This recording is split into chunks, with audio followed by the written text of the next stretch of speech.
Thank you for joining us to celebrate the 51st annual Ann Arbor Earth Day celebration. My name is Dr. Missy Stoltz, and I'm the head of the Office of Sustainability and Innovations for the City of Ann Arbor, and it's a true pleasure to be here with you today.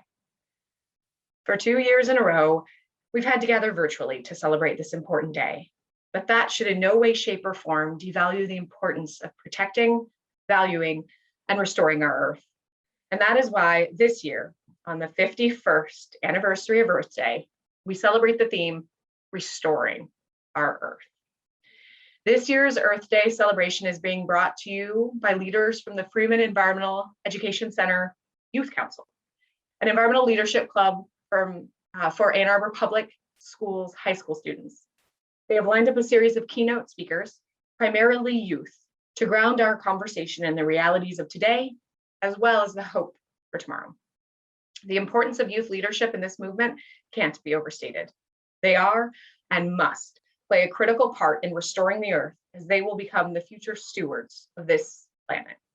And with that said, I'd like to send a special note of thanks and gratitude to the Freeman Environmental Education Center Youth Council and to the volunteers on our Earth Day Planning Committee for the hard work and tireless hours and commitment that they've put into making this event possible. Thank you. Today, we will hear about exciting activities, innovations, and stories of action helping to restore our Earth. Two themes cross all of these discussions: urgency for action and hope. But paraphrasing Greta Thunberg, the Swedish climate activist, we don't want you just to be hopeful. We want you to panic. We want you to act. We want you to act like your house is on fire, because it is. And so today, we celebrate Earth Day and what we have done so far to protect our shared planet. And then we get back to work. We work to create a more just and sustainable present and future. Here in Ann Arbor, that means doubling down on our commitment to achieving a just transition to community-wide carbon neutrality by 2030. This work, known as A20, is a bold, audacious, and essential initiative to help restore our shared planet. We invite you to learn more and join the movement at www.a2gov.org/sustainability. There you can learn more about being an A20 ambassador, getting involved in A20 Week, opportunities to increase the comfort, health, and sustainability of your home, ways to work with your neighbors to increase resilience, and much, much more. The work of A20 continues to grow and evolve, and we look forward to working with you as part of this movement. So today, let's celebrate Earth Day, and tomorrow, let's do all we can to restore our Earth. Thank you. Hello, I'm Thea Jagerlener, and I'm an energy analyst with the Office of Sustainability and Innovations. Next up, we have the keynote speakers from the Ann Arbor Public Schools Youth Council. Hello. Hello. Hello, and welcome to another annual installment of the Ann Arbor Earth Day celebration. We are members of the Freeman Environmental Education Center Youth Council, or the FEEC Youth Council for short. Council is a collection of students from the Ann Arbor Public Schools community who share a deep passion for environmental stewardship and justice. Today we are here to tell you a little bit about ourselves and some of the work we have done within our local community. Our members will speak about their involvement with the environmental work, their passion for the environment, and some of the things that give them hope. Because let's be honest, we could all use a little bit more hope these days. So please sit back and enjoy as our members tell their stories. How did you get involved with the Youth Council or environmental work in general? In the woods near my house, I grew up learning the names of the trees, watching for small animals in bushes, and looking deep into the pond for frogs, toads, and salamanders.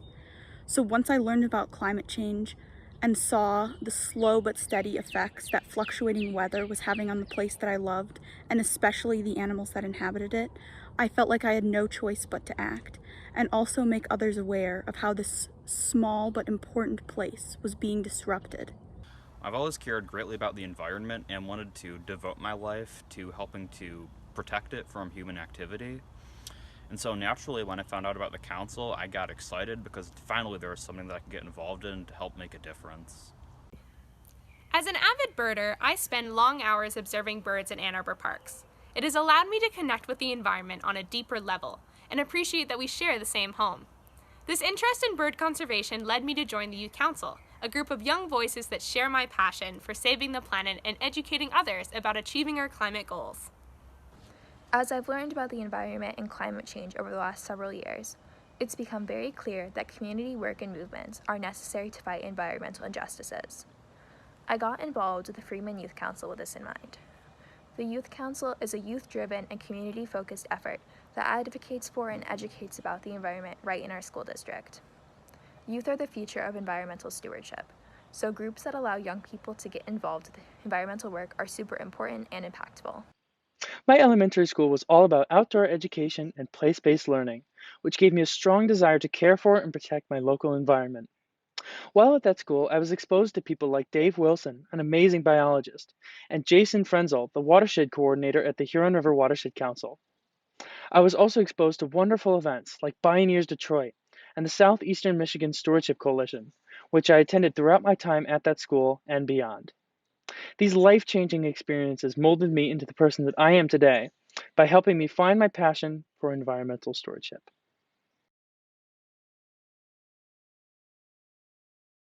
Why is environmental stewardship important to you?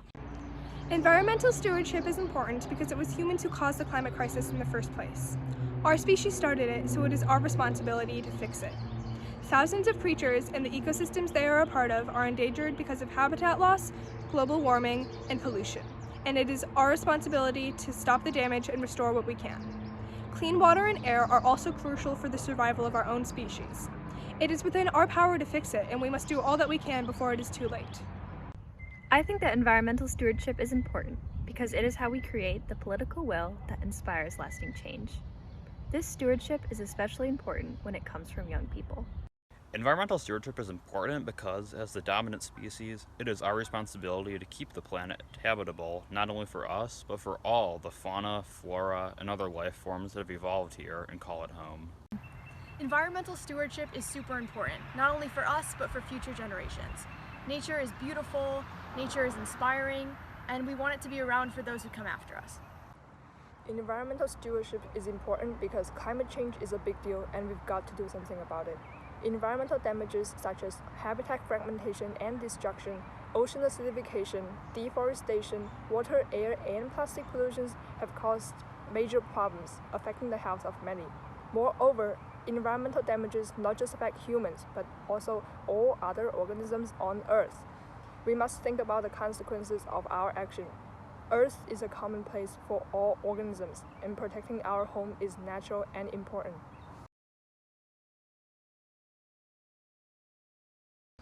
When thinking about our current predicament, what gives you hope?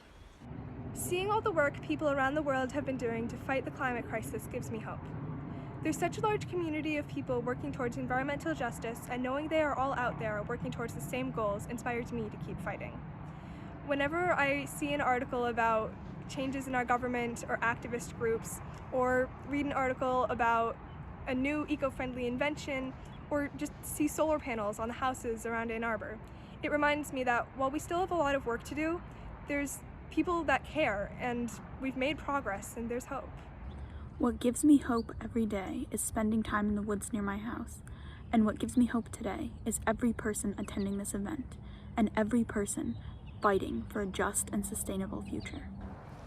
Both the people and the technology give me hope. More and more people are speaking up for environmental protection, and policies are changing.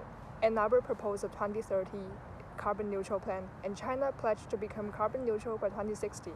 People are influencing environmental policies. Additionally, small behavioral changes such as composting, recycling, and going vegan can eliminate tons of CO2 emission per person annually.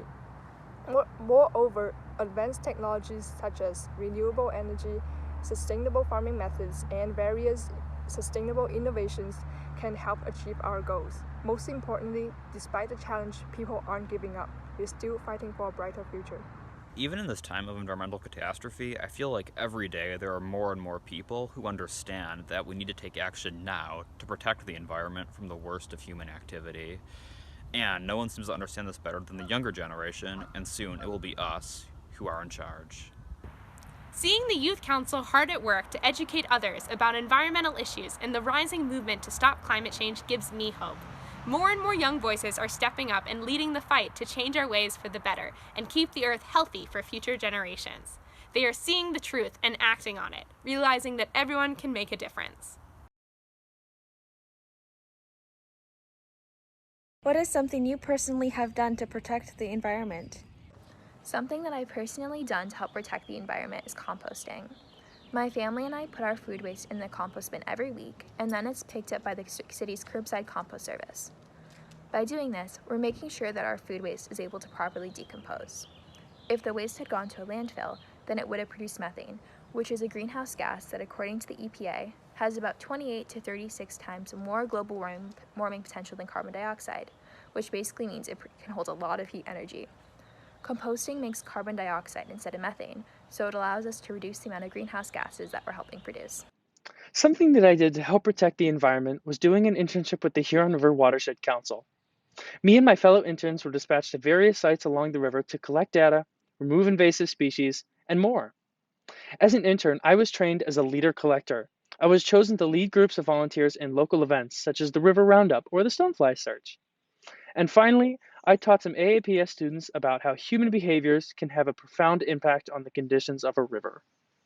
Thus, the work that me and my fellow interns did helped to improve the health of the Huron River through direct action and education. I help protect the environment through local bird conservation initiatives. Helping birds helps the environment, since their populations reflect the health of our planet. I started a bird club at my high school to create a network of students passionate about the issue, and am leading bird walks around the city. I participate in the annual Christmas bird count and the Natural Area Preservation's Breeding Bird Survey to conduct general surveys and point counts on migratory and resident bird populations. By monitoring these species on a local level, we are aiding their survival and working towards ensuring that their habitat is protected. Additionally, I launched a podcast, Taking Flight, to share more information with my peers about the important role of birding in environmental conservation and the role we all play in it. Saving the planet is vital, and we can do it together. In school, my friends in the Pioneer Sustainability Club and I went on educational outreach to teach elementary school students about native species. City-wise, I participated in the Ann Arbor Youth Ambassador Program to propose ideas to the city regarding the 2030 carbon neutral plan. My friends and I also organized a citywide environmental youth summit to spread climate awareness. In response to the high sugar content in the school cafeteria chocolate milk, I wrote to the district superintendent and proposed healthier and more sustainable alternatives such as soy milk and coconut milk.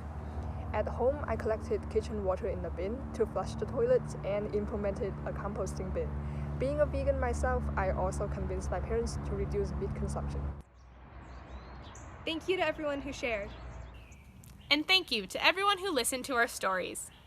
Telling stories and having conversations like this can be hard, but it's also super important.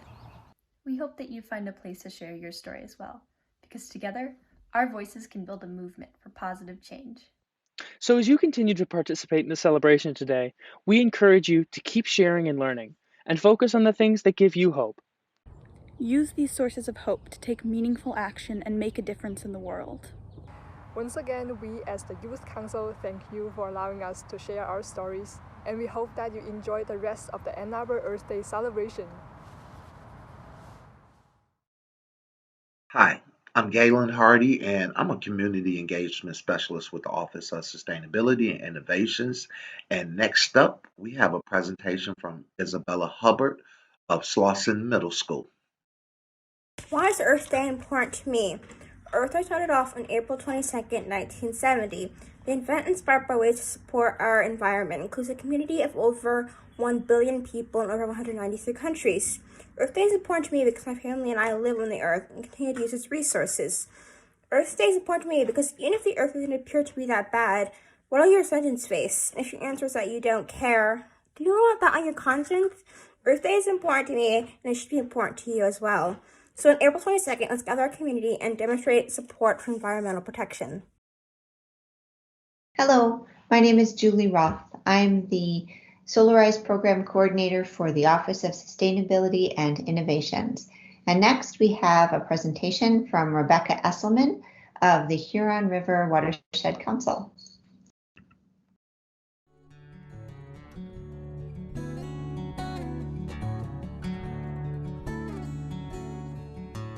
Hello, I'm Rebecca Esselman, the Executive Director at the Huron River Watershed Council. I'm going to talk to you today about climate change. It has become increasingly difficult to avoid news and information on climate change, and this is a good thing. It means that the issue is becoming mainstream and gaining the necessary support for the sweeping level of action necessary to address it. But what does this mean for the Huron River and for the Huron River Watershed Council?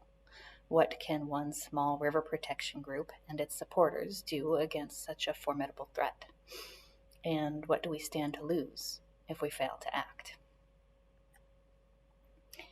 As a river ecologist, I look at a river and see an ecosystem, a delicate, intricate web of interconnections, one factor dependent upon another. An ecosystem is a biological community of interacting organisms and its physical environment. Climate change is a departure from that physical environment, and if that departure is great enough, the implications can be catastrophic.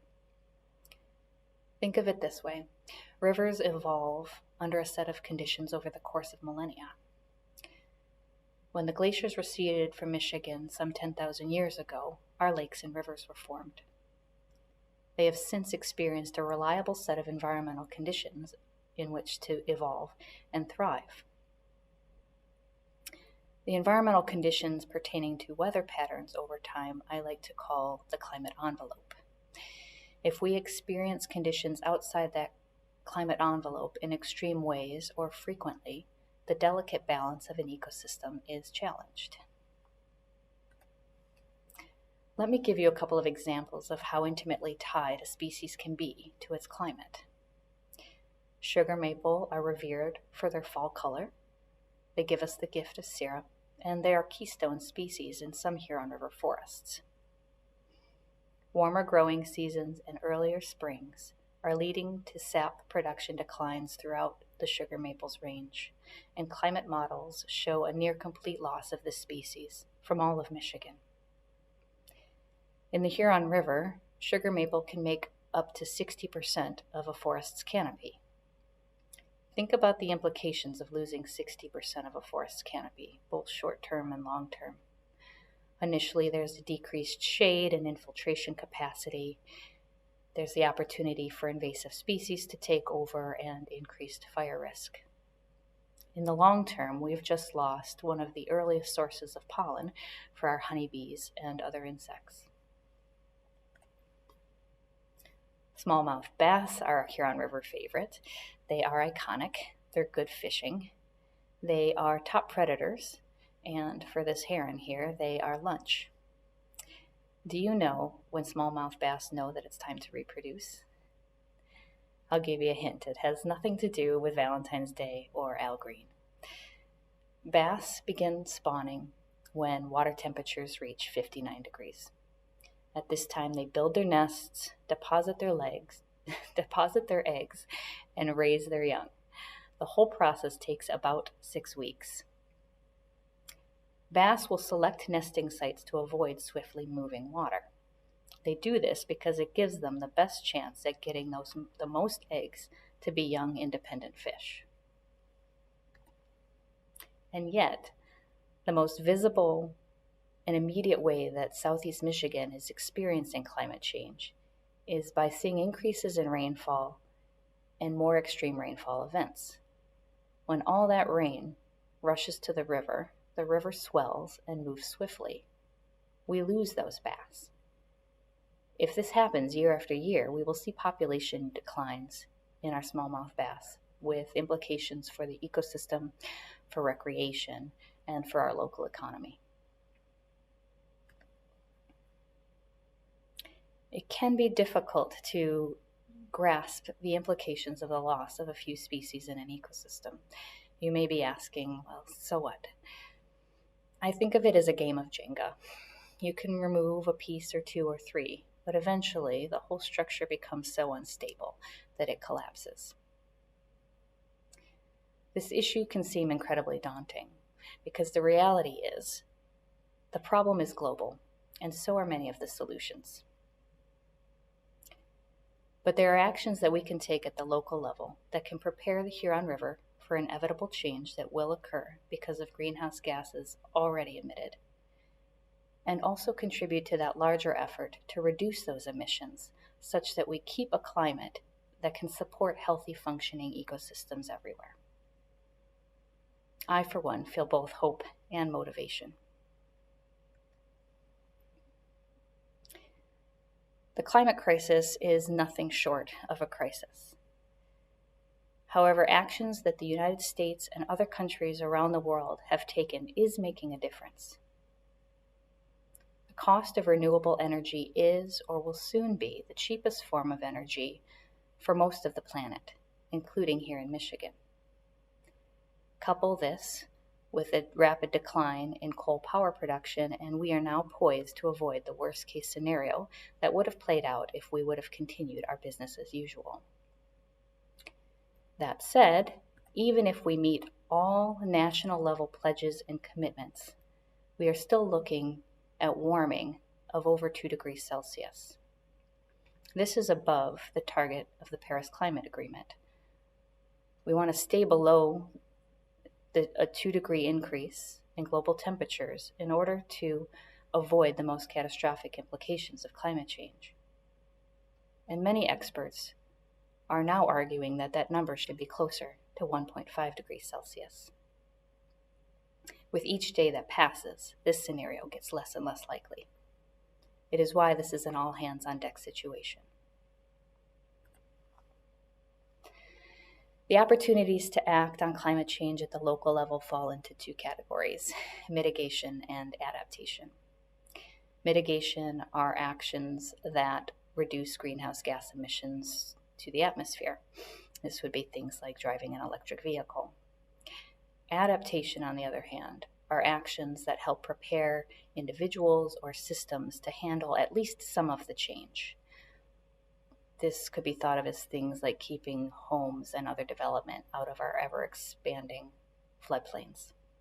The Huron River will experience conditions outside of its climate envelope, but there are things we can do to prepare the Huron for more extreme heat, more extreme rainfall, and other climate impacts.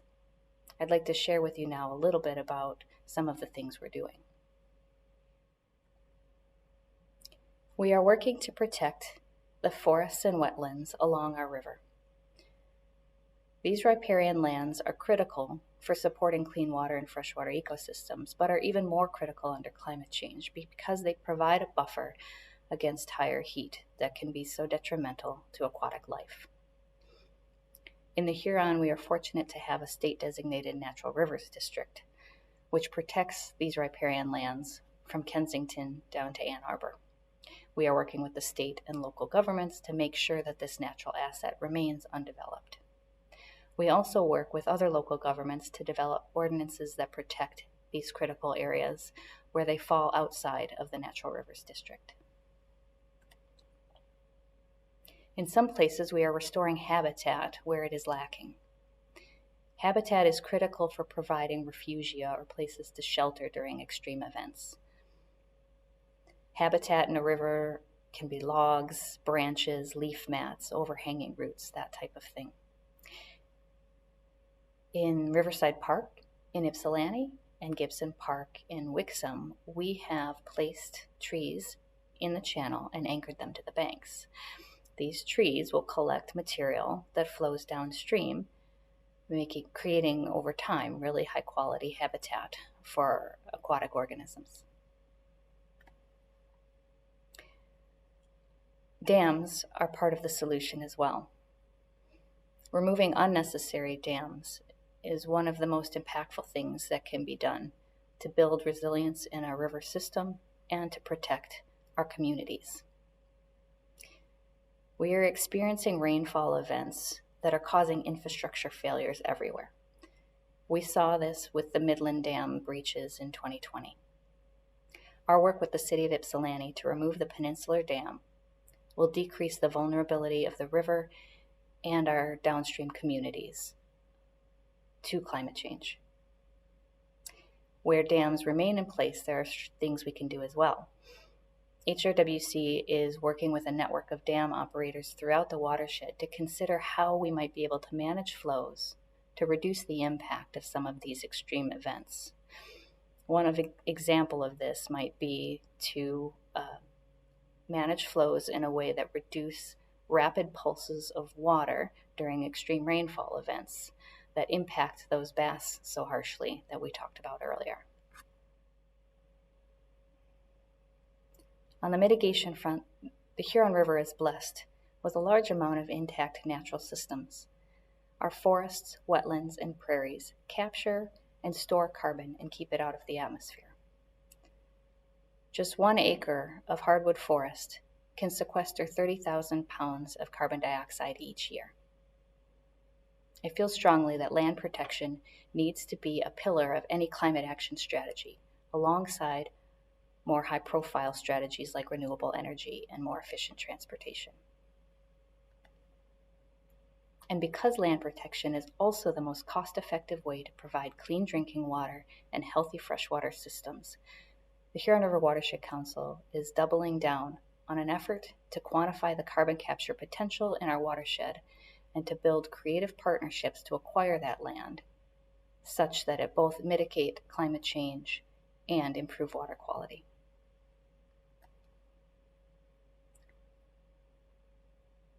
The Huron River Watershed Council works at the intersection of water, climate change, and communities, both locally and regionally. River restoration, land protection, and environmental flows are 3 strategies we employ to prepare the Huron River for climate change and to contribute to global efforts to avoid the worst impacts of a changing climate. Together, we can do this.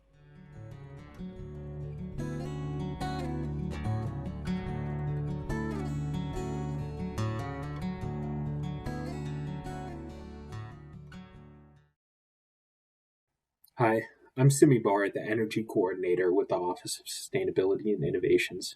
Next, we have a presentation from Sean Reynolds, also from the Office of Sustainability and Innovations. Sean, take it away. Hello everyone, and happy Earth Day. My name is Sean Reynolds, and I am the Urban Trees Initiative Coordinator with the Office of Sustainability and Innovations here in Ann Arbor.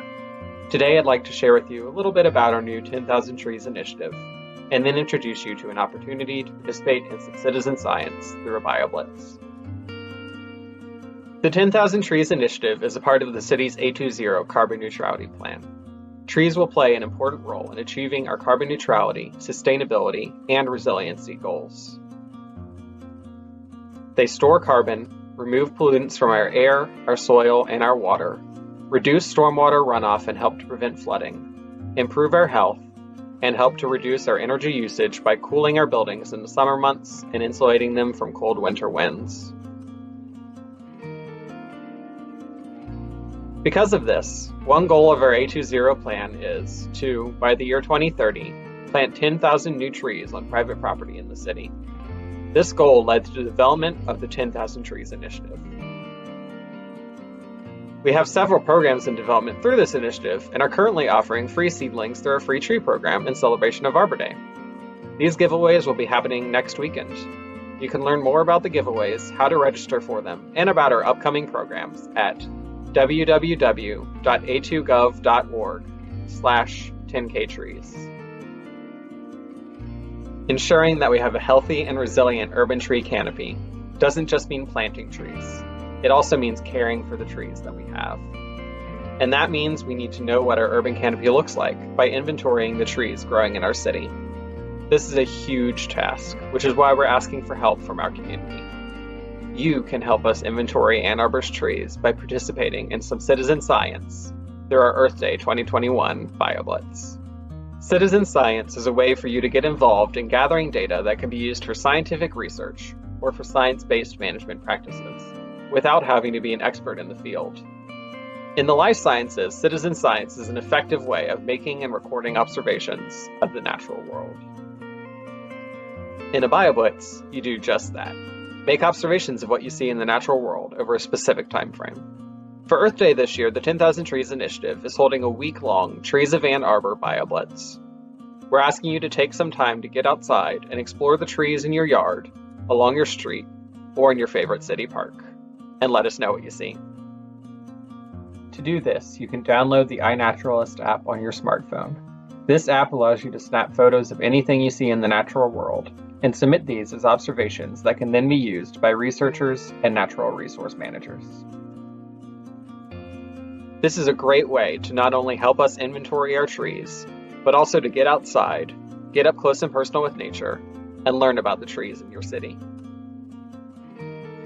If you know the species of a tree, you can include that in your observation. But don't worry if you don't know. After submitting an observation, the online community of naturalists and experts will be able to take a look at your photos and tell you what type of tree you found. So this is also a great way to learn tree ID. In order to make sure your observations are included in our Trees of Ann Arbor BioBlitz, just join our Trees of Ann Arbor project on iNaturalist, and every observation you make of a tree within the city will be included in their inventory. You can find a detailed guide on how to download and use iNaturalist on our webpage at www.a2gov.org/10ktrees. The BioBlitz will run from today until Sunday, May 2nd. So, for the next week, we hope you'll join us in inventorying our city's trees through our Earth Day 2021 BioBlitz. Get out there and have fun making observations of your favorite trees.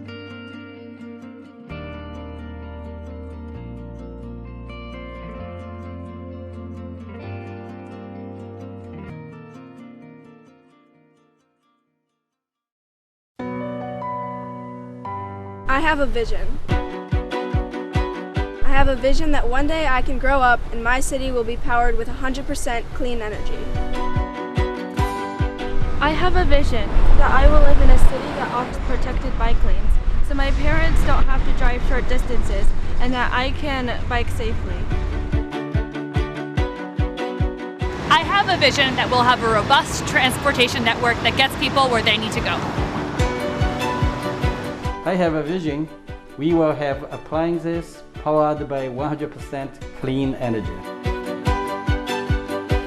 I have a vision of my community that has a circular economy in which the concept of waste does not exist.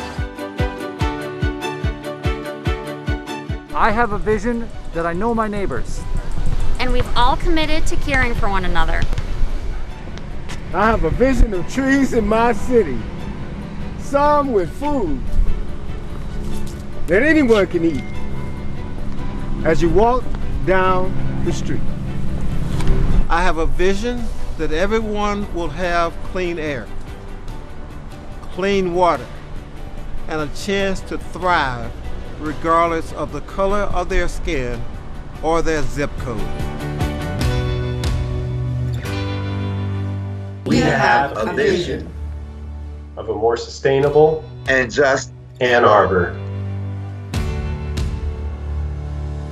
We don't have a planet B.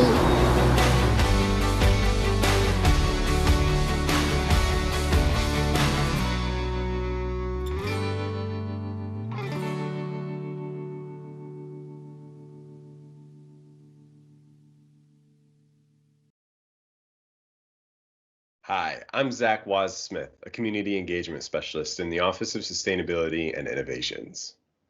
Up next, we have a local music artist and personal friend of mine performing one of the more incredible forms of live music, vocal looping. Ladies and gentlemen, prepare your eyes and ears for what you're about to experience. I am proud to present Kai 5. Hey, I'm Kai 5, here to do some vocal looping for you. 1, 2, 3, 4.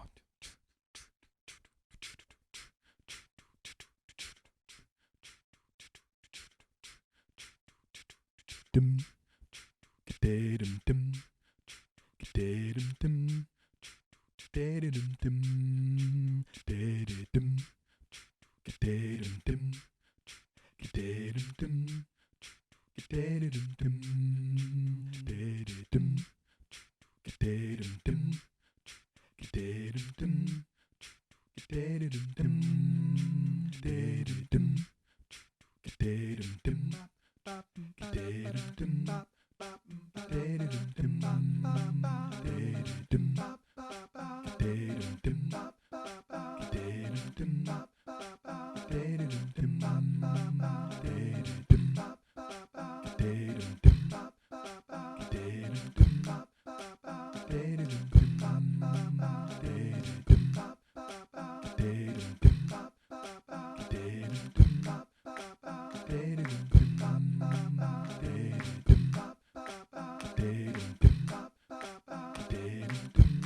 Gotta make good. Make good, gotta make good. Make good, gotta make good.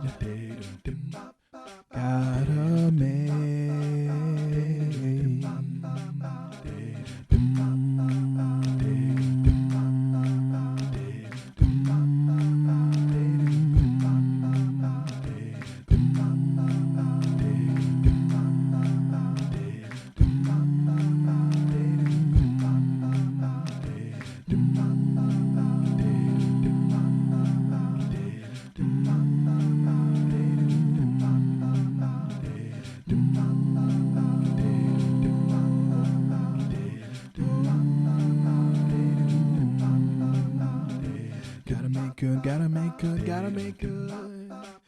Make good. Gotta make good, gotta make good, gotta make good. Make good. Gotta make good, gotta make good, gotta make good. Make good. Gotta make good, gotta make good, gotta make good. Gotta make good.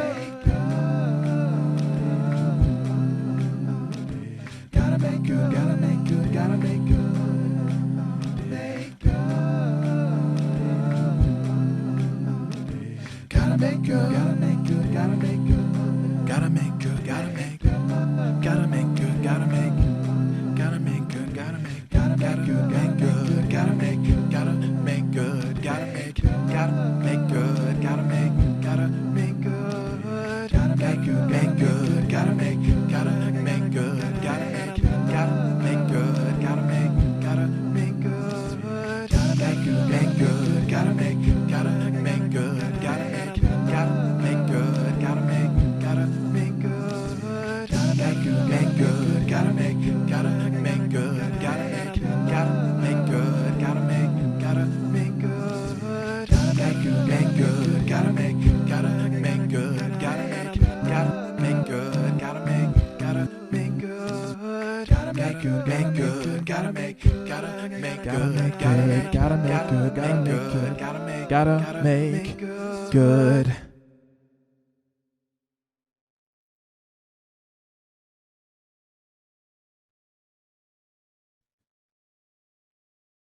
That's one that I wrote 30 minutes ago called Make Good. This next one is Hallelujah. Came out last fall. Hope you enjoy it.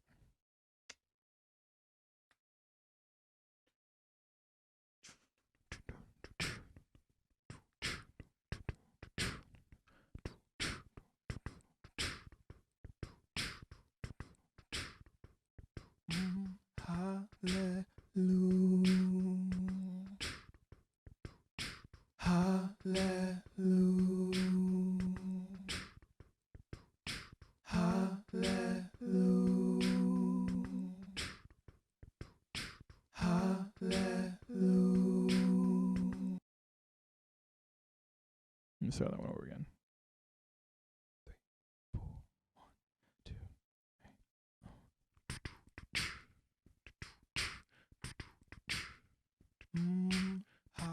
Hallelujah. Hallelujah. Hallelujah. Hallelujah.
control. Pick up your feet and move the way you want it. I really wanna be your angel.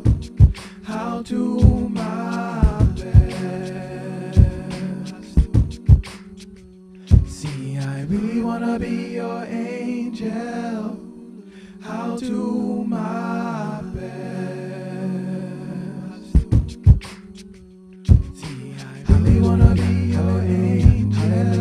Hallelujah, hallelujah, hallelujah, hallelujah, hallelujah, hallelujah, hallelujah, hallelujah, hallelujah, hallelujah, hallelujah, hallelujah, hallelujah, hallelujah, hallelujah, hallelujah, hallelujah, hallelujah, hallelujah. When I see your full smile, it makes it all worthwhile. And I am smiling too. We both sing hallelujah. Really wanna be your angel. I'll do my best. See, I really wanna be your angel. I'll do my best. I'll do my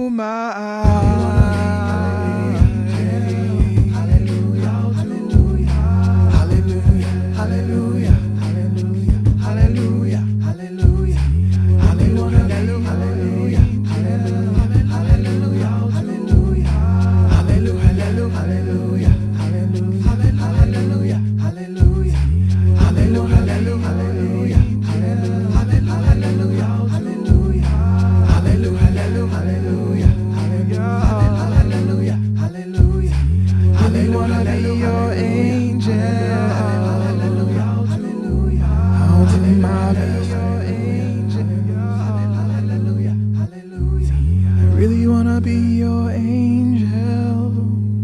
I'll do my best.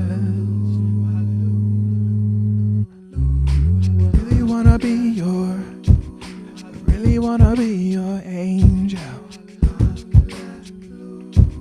I really wanna be your angel.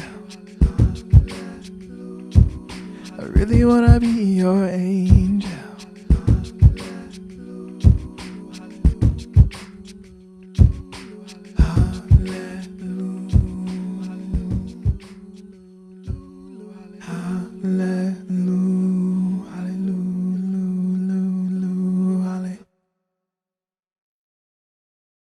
Hello, I'm Josh MacDonald, Energy Coordinator with the Office of Sustainability and Innovations Department. And next we have a presentation from Dana Novak of the Natural Area Preservation.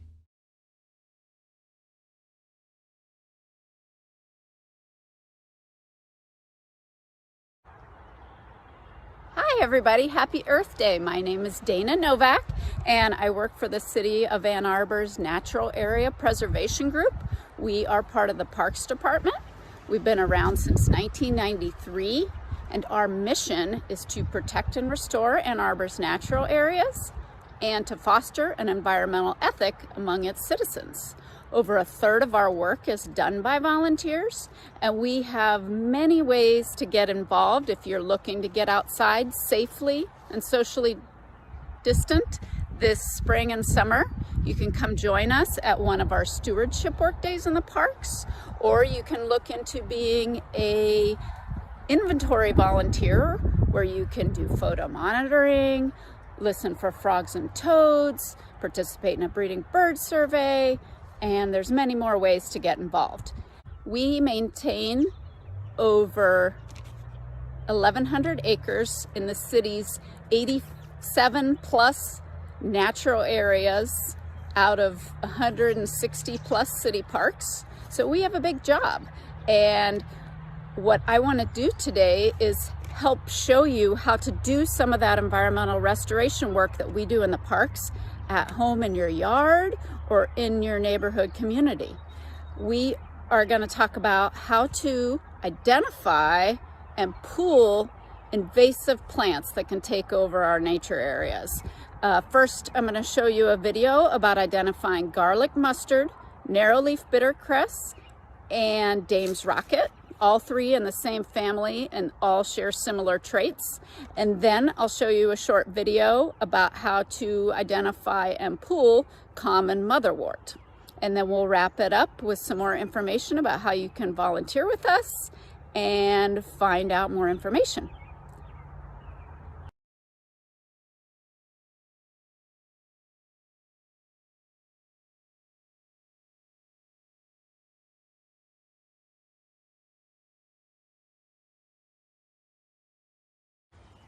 Garlic mustard, which is right in front of me, blooming and gone to seed. Narrowleaf bittercress, right here, much daintier. It only gets 1 to 2 feet tall. And then back here is some Dame's rocket. So Dame's rocket has this lovely, this inflorescence of flowers will get about yay big. It'll have about 30 flowers total on it. Each of these little plant stems is going to have a group of flowers at the top. They have 4 petals. They are hairless, but the covering of those buds is hairy.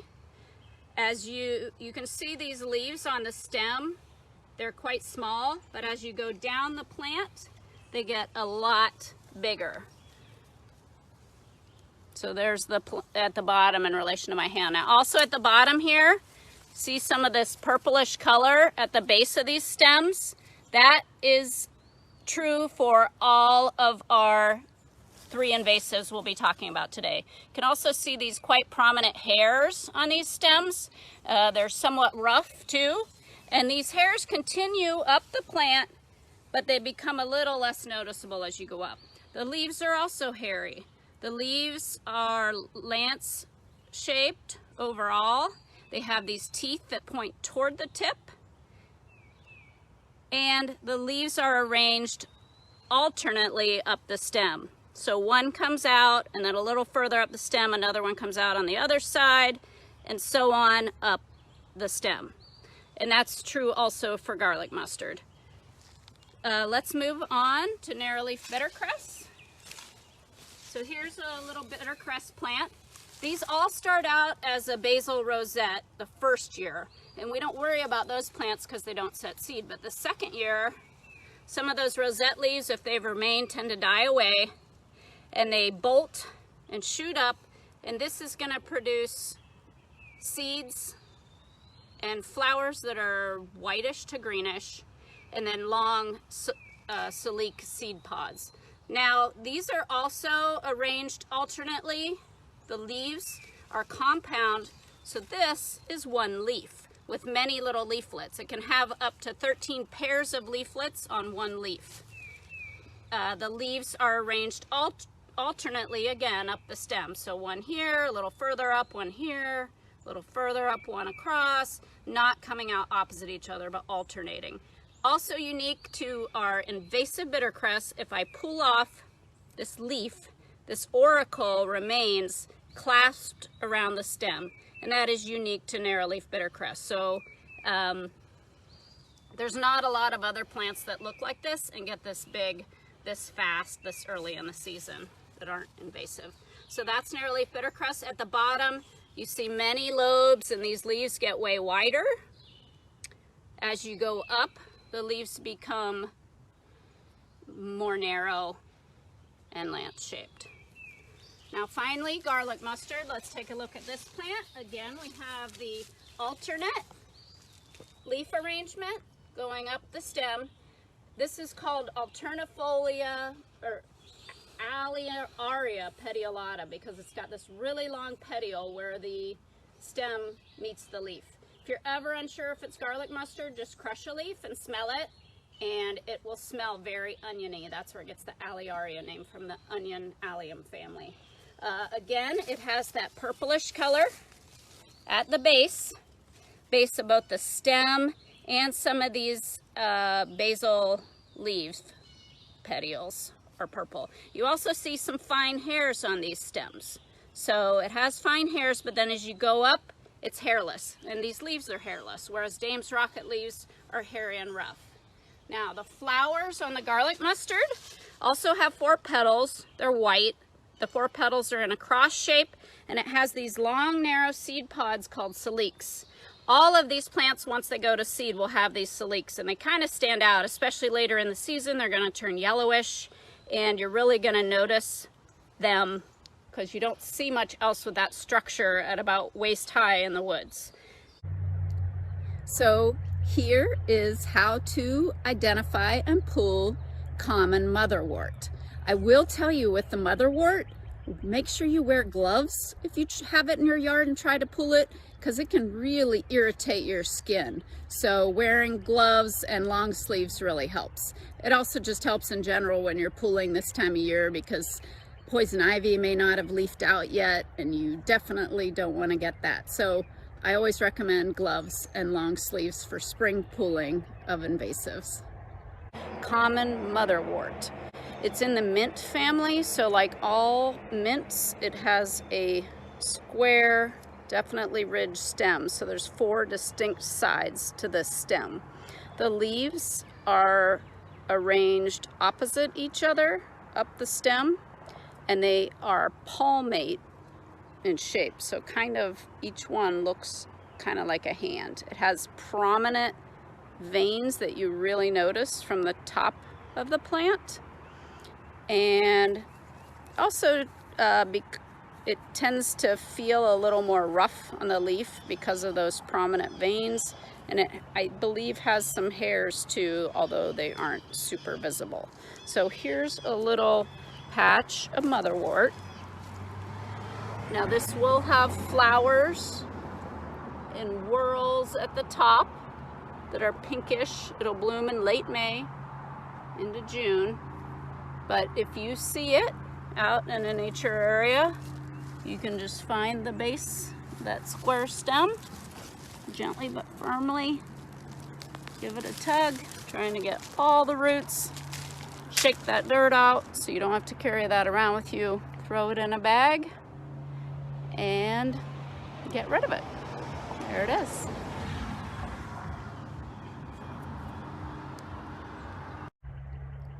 Thanks so much for watching, guys. I hope you were inspired to get out and look for some of these invasive plants in your yard. I hope you can join us at a volunteer event sometime this spring, summer, or fall, or even out in the winter when it's snowing. We move to cutting invasive shrubs.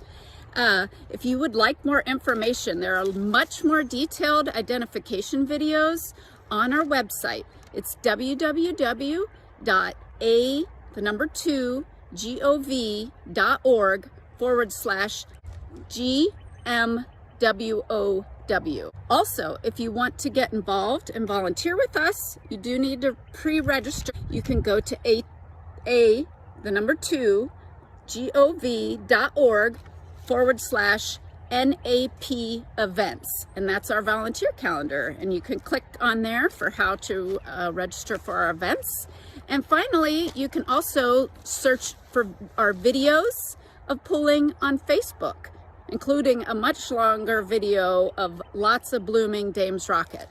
And you can find us on Facebook at Natural Area Preservation, or facebook.com/Ann.Arbor.NAP. Thanks, everybody. Have a great rest of the spring, and we hope to see you out at one of our events very soon. Bye-bye.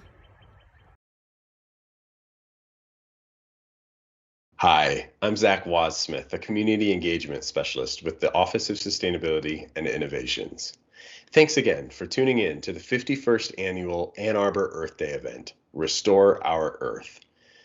Next, we have a special presentation from Megan Sims of Me Again Dance Wellness, bringing you a story through dance.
My loves, this is the Unify Smackdown. Lovely in the feminine. She is she, dark, cold earth. She does not make space, she is the space.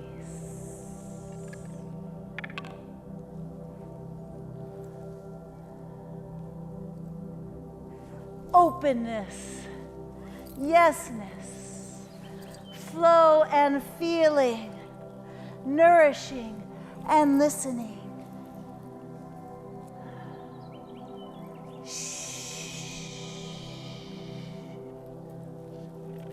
The hush.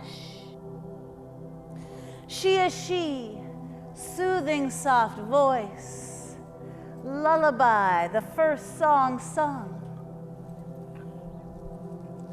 She's the silence upon which music is hung. She is she, open ears and open arms. She hears us, holds us, so we can feel, so we can be, so we can connect. Connect as we, weaving us. She weaves us into unity. This is the Unify Smackdown. If Yina's so gentle, what's up with the smack? My loves, this is not the smack on the bottom of a naughty child. This is not punishment from above or below. This is the belly smack of the establishment. Whitewater River, flooding its banks, overly dominant masculine, out of control, unchecked authority, stuck in schoolboy bully mode.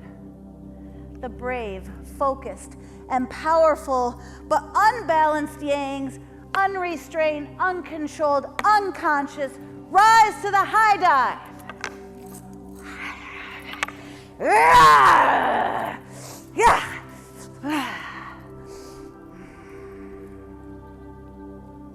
Now we're looking down like, why'd we follow these guys? Stranded up high, with so far to fall, we huddle down, backs breaking under a house of cards economy. Don't know why we can't see crawling on our knees.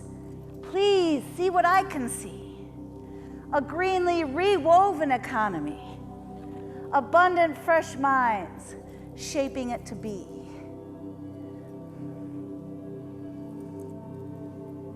My loves, remind me why we don't sway like women. Built like buildings made for earthquakes. They know how to move when the ground shakes. Always finding new ways to save the day. When we govern our minds like mamas move their hips, thoughts flow naturally. Play with what could be. River reaching the ocean of wholeness. Open to receive the solutions we've missed. There's no greater force on earth than a mother giving birth. She rides her breath through waves of pain, opening through pain, opening through fear, open through pain, open through fear, open through pain, open through fear, open. My dears, we must birth ourselves new, moving through this transition courageously as Mother Wolf, supple strength, breathing through pain, opening through fear. This time right here is how we reach the horizon. Survival for 7 generations and 7 more. We must invite Yin and truly let her come in.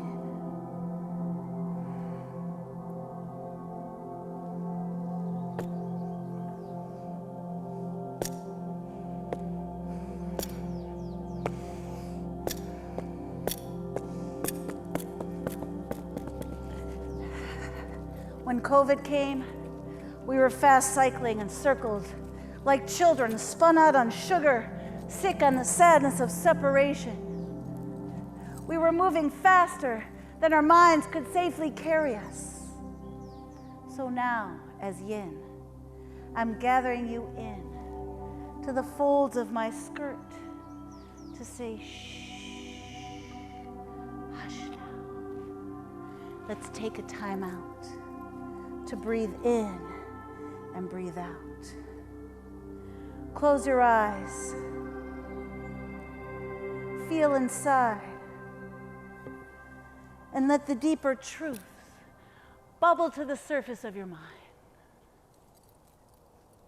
This is the Unify Smackdown, and you invited me here in the dream time.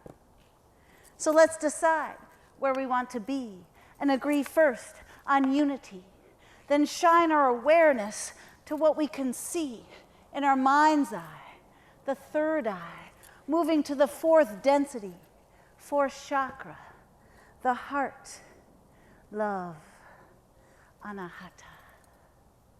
Transformation from overutilization of the logical linear, in which we let corporate entities make sense of insanity, create evidence-based arguments to our detriment, and then get off scot-free.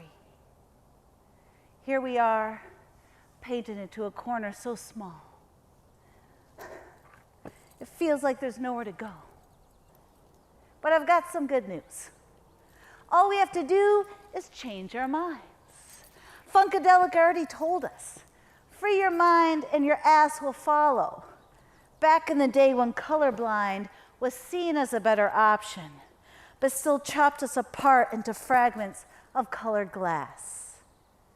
Now let's free all our asses and cohese into the mosaic we can beautifully be. Let's see what we can create when we set our minds free from fear. When we set our minds free from fear, this here is the Unified Smackdown. So let's build a bridge from these shambles and point it toward the tomorrow in which time is space, and space becomes the soulful place we share in a circle. Our imagination is the bridge. Our imagination is the bridge we've been so desperate for. Behind door number 1, we had the Trumpocracy, pulling free the rug beneath our feet, exposing the sickening racism hidden under the sheet of white fragility, white apathy, white, well, at least it ain't me, so alive and so ugly. And also me. But now I am me again, free again to believe what's true. See, I am you, and you are light, love, and beauty. When we shine our awareness like a flashlight in the dark, we go to what we see. We must see, we must envision what we want to be. Don't look down.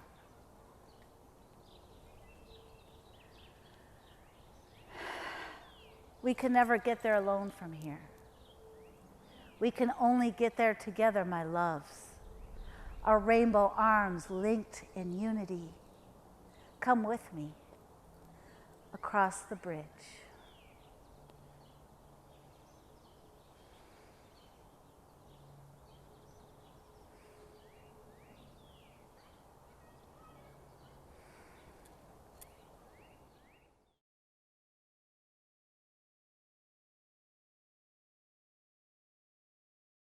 Hello, I am Fang Wu, Energy Manager with the Office of Sustainability and Innovations Department. And next, we have a presentation from Robin Frisch Gleason of the Climate Reality Project. Hi there. Happy Earth Day. My name is Robin Frisch Gleason, and I'm going to talk to you today about climate change for kids. I know you've heard the term climate change, and I want to help you understand the science behind climate change, what's really happening. Why is the Earth warming? And what can we do about it? So I'm going to switch over to some slides that I can share with you as I talk. So bear with me for just a second as I share my screen. And all right.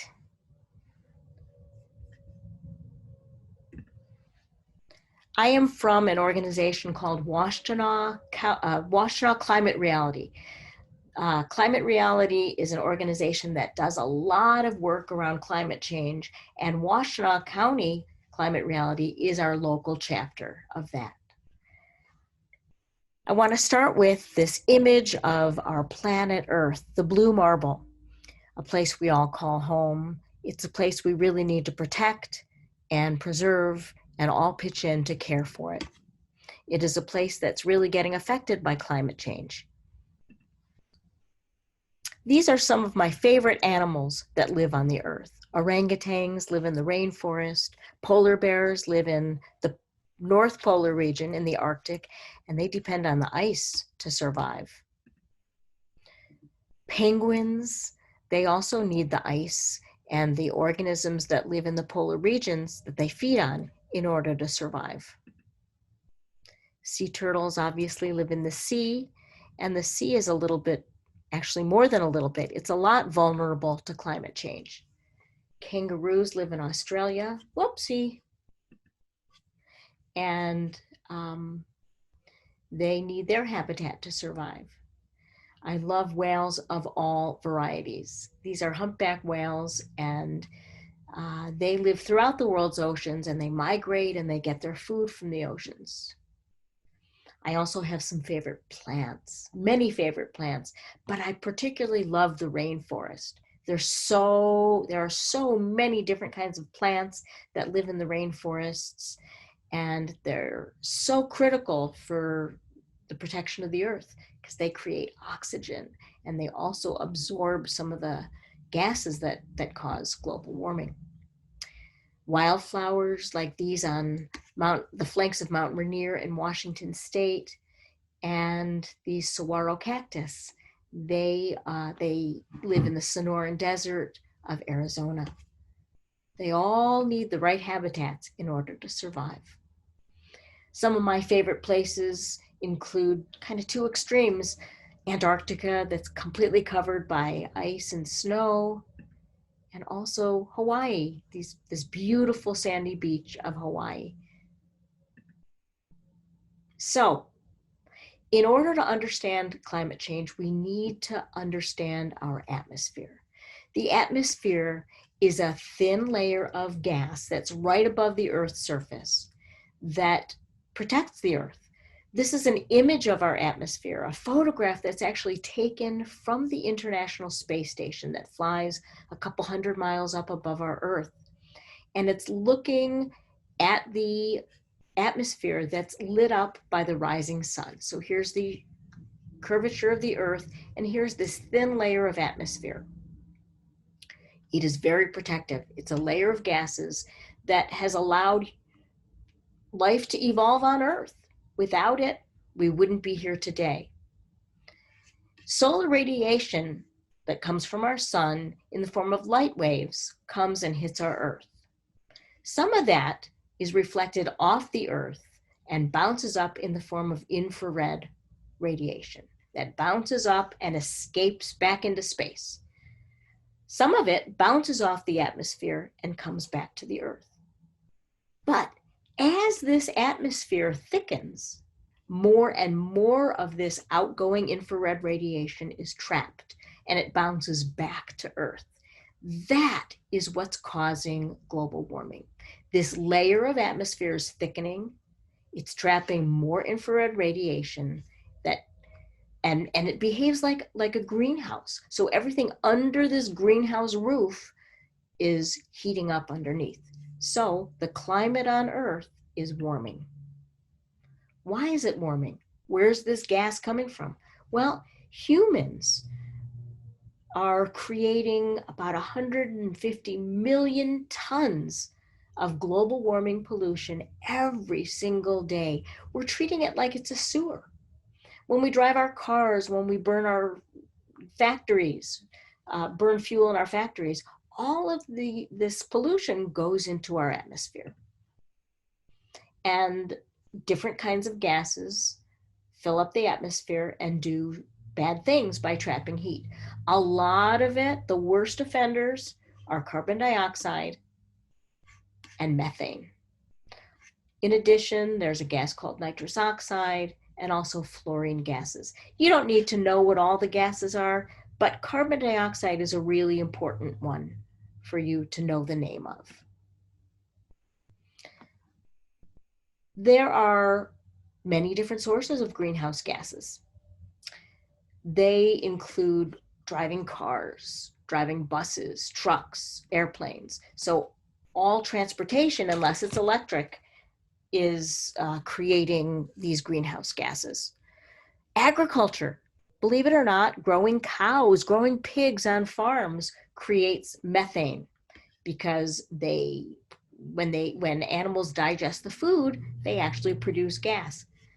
Landfills, when we throw our trash away, it decomposes and it creates methane. Coal plants, coal mining create gases. When we burn forests or when we cut forests down for lumber, we are taking out the trees that absorb carbon dioxide and create oxygen. And especially when we burn them, we're putting carbon dioxide into the atmosphere. So all of these things, and even more that I'm not going to talk about, create these greenhouse gases that are really bad for the planet. And they're putting these greenhouse gases into our atmosphere. That, in a nutshell, is what's causing global warming or climate change. The largest source of global warming pollution is the burning of fossil fuels. Fossil fuels are things like gasoline, petroleum, natural gas, coal.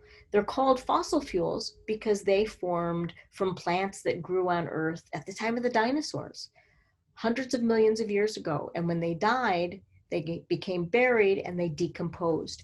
And today we're pulling that out of the ground and we're burning it. And that's creating a lot of carbon dioxide.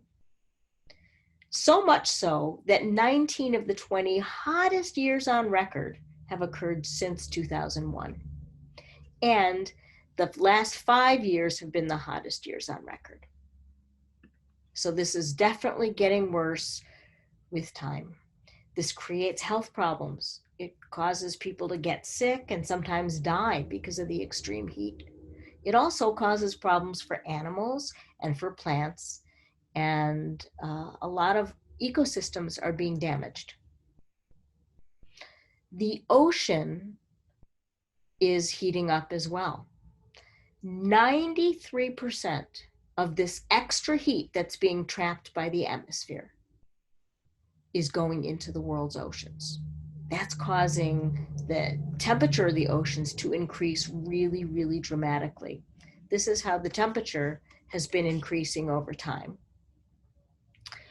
And this is a complicated graph, but what I really want you to notice is here's how the ocean has increased in temperature from 1960 to 2020. Here, I'll move myself. It goes all the way up here. Half of that increase in temperature has occurred in the last 20 years. So the damage that we're doing is accelerating. It's getting worse and worse. This extra heat from that is being trapped on Earth is causing a lot of evaporation from the world's oceans. And as it evaporates, it creates a lot of energy and a lot of extra moisture. And that extra heat energy and extra moisture is fueling huge storms, such as Hurricane Florence. It's also causing cyclones and typhoons all around the Earth because there's so much extra heat energy. Now, the way this hydrological cycle works on the Earth is that with excess heat, we have more evaporation from the oceans. That evaporation moves over land and it precipitates. That might be rain, snow, hail, and it falls on land.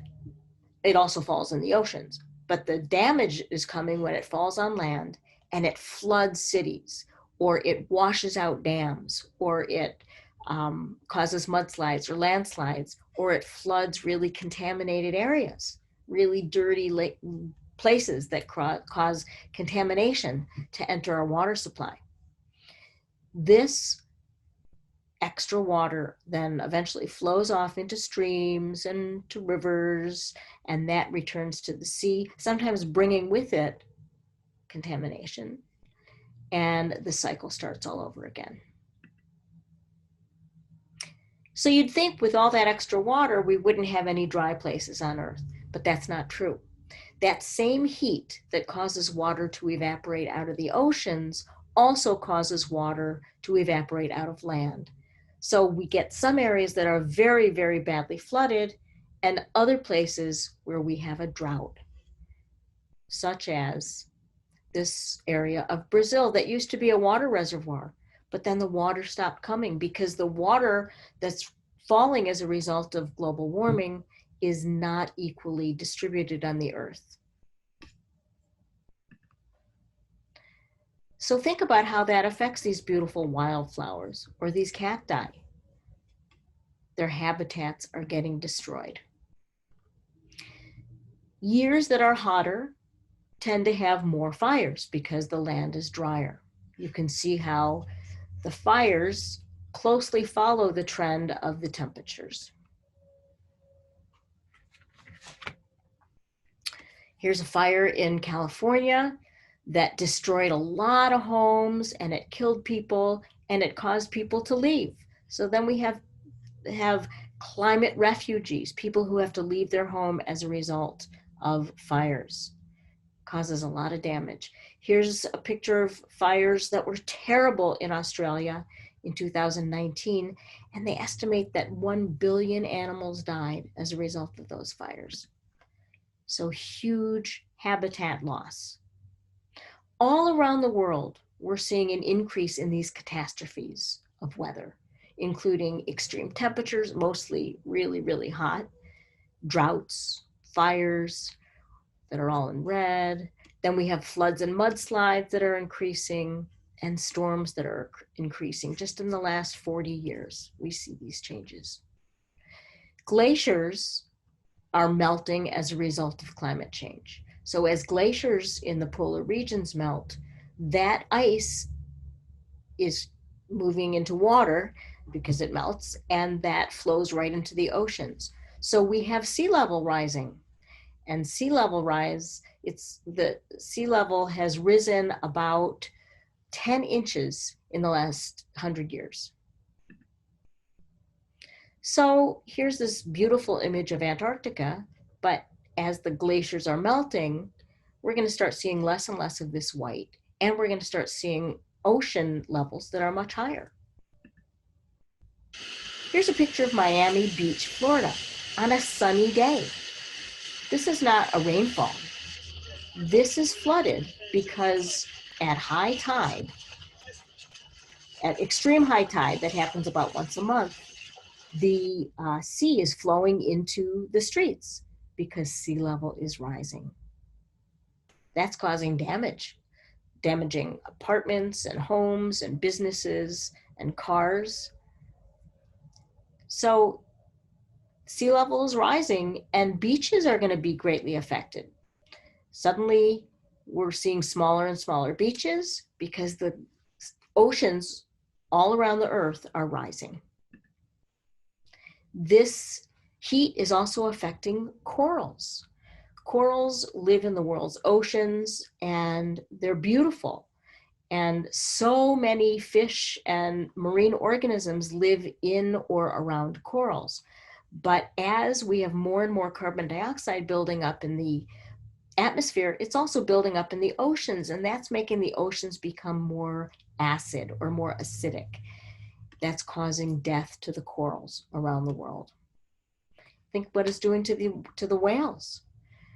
The whales, their food supply is changing. Ocean currents are changing as a result of climate change.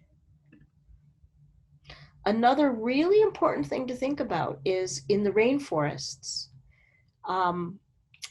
they're being cut down and burned down because they want to grow palm trees. Palm trees create palm oil, which is used in products that are bought all over the world, particularly in the United States. It goes into baked goods, breads, cookies, cakes. It also goes into things like shampoo and lotion, and it sells a lot. So in South America, where the Amazon rainforest is, they're burning it down so that they can grow palm trees to create palm oil. That's causing a worsening of our climate change because the trees are getting destroyed. Rainforests are disappearing at a rate of 1 football field size of rainforest gone every second. Because of all these things, we're at risk of losing about half of all of the land-based animals species in this century. That's a pretty terrifying thought. So, must we change? I think you'd agree with me that we must change. We don't have a choice in the matter. It's critically important that we change. Can we change? Absolutely, yes, we can change. We have the solutions at hand today. Wind energy, putting windmills up to collect energy is one great solution. Our wind energy capacity has grown tremendously in the last 40 years. We just need more windmills because globally wind could supply all worldwide energy needs 40 times over if we had enough windmills. Solar, putting solar panels up widely on buildings and in fields to collect the sun's energy to use. Throughout the world, photovoltaic installations, those are the sun panels, solar panels. They've increased since 1980. Check this out. Check how it's growing. This is phenomenal. In some places of the world, they have solar panels and they never even had electricity before. But now they have solar panels and they can get electricity in very remote places. Enough solar energy reaches the Earth every hour to fill all of the world's needs for a full year. The problem is just harnessing it, capturing it. LED lights, they use so much less energy and they've greatly increased over time. A lot of auto manufacturers are moving to electric vehicles. That's great news, yay, because that doesn't produce greenhouse gases. So can we change? Absolutely we can change. Will we change? Well, yes, I have faith that we will change. There's a new agreement called the Paris Agreement that every nation in the world signed, and President Biden is working very hard to help the US get on track to reduce our greenhouse gas emissions. People are marching, people are using their voice, people are voting to say we care about the planet and we care about reducing greenhouse gases. You need to use your voice and get people to vote and use their choices to fight the climate crisis. Here are things you can do. You can carpool instead of drive in a car all by yourself with a parent. You can walk rather than drive. Driving creates a lot of greenhouse gas. So does plastic. You can use reusable bags instead of getting a new plastic bag every time you shop. Reduce, reuse, recycle. The less we produce, the less we use, the less energy we use, the less resources we use. Even passing your clothes on to younger kids, that is reusing. And we should do more of that because making clothes uses a lot of energy and a lot of materials. Anything that can be composted, all of your vegetable and fruit waste should go in the compost rather than throwing it in the trash. Otherwise, it's producing methane. Grow a vegetable garden. Grow vegetables right in your yard and get your food locally at the farmer's market instead of going to a grocery store where food may be shipped 1,000 miles to come to the grocery store. That shipping uses fossil fuels. Turn off lights. Turn off the water when not in use. Avoid using throwaway plastic things like silverware and bags. Try using reusable things. Adjust the thermostat. A little bit cooler in the winter, a little warmer in the summer. Protect our bees.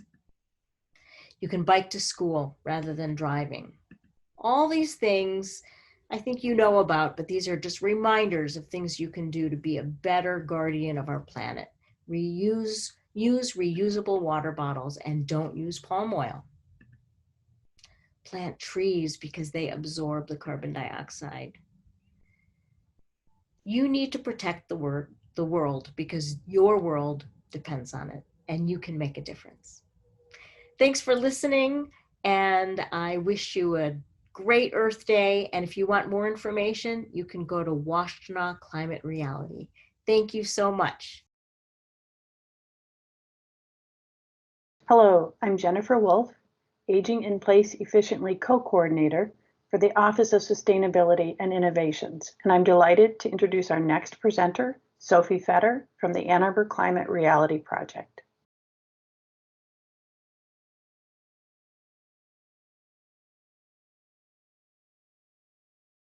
We are all members of the Citizens Climate Lobby, or CCL. As our name suggests, our organization is made up of volunteers who lobby legislators to pass climate legislation. We believe a federal price on carbon is needed to speed the transition away from fossil fuels. Carbon pricing can take many forms, and CCL favors a strategy called carbon fee and dividend, which we will discuss in this session. As you listen, please bear in mind that carbon fee and dividend is not a silver bullet. No one solution will solve the climate crisis. Whatever strategies Congress enacts, a rational price on the social cost of carbon emissions is a tool in the toolbox, one essential part of an array of initiatives to reduce emissions and address injustices that have resulted from fossil fuel use. Carbon fee and dividend can work with the various regulations, incentives, and subsidies that will be needed, not against them.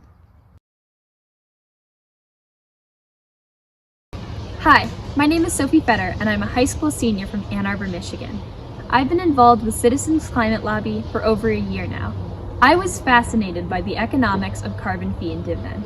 I've always had a passion for animation and video making, so I decided to merge my passions with my climate advocacy. I made this video to explain a basic outline of the Energy Innovation and Carbon Dividend Act. Enjoy. Right now in our economy, fossil fuels such as coal and petroleum often cost less than renewable energy sources such as wind and solar.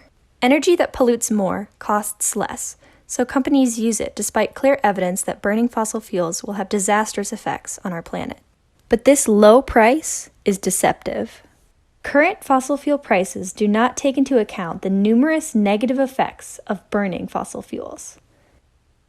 For example, let's say that you live in the general vicinity of a power plant that burns fossil fuels. Because of the pollution from the power plant, you develop severe respiratory problems. You have to go to the hospital, which costs you money in medical bills. You may also lose your job because you are too sick to go to work. This is an economic cost put upon you and your family by the power plant, manifested in your loss of income and your medical bills. This negative social cost of burning fossil fuels should be included in the price of energy produced by that power plant.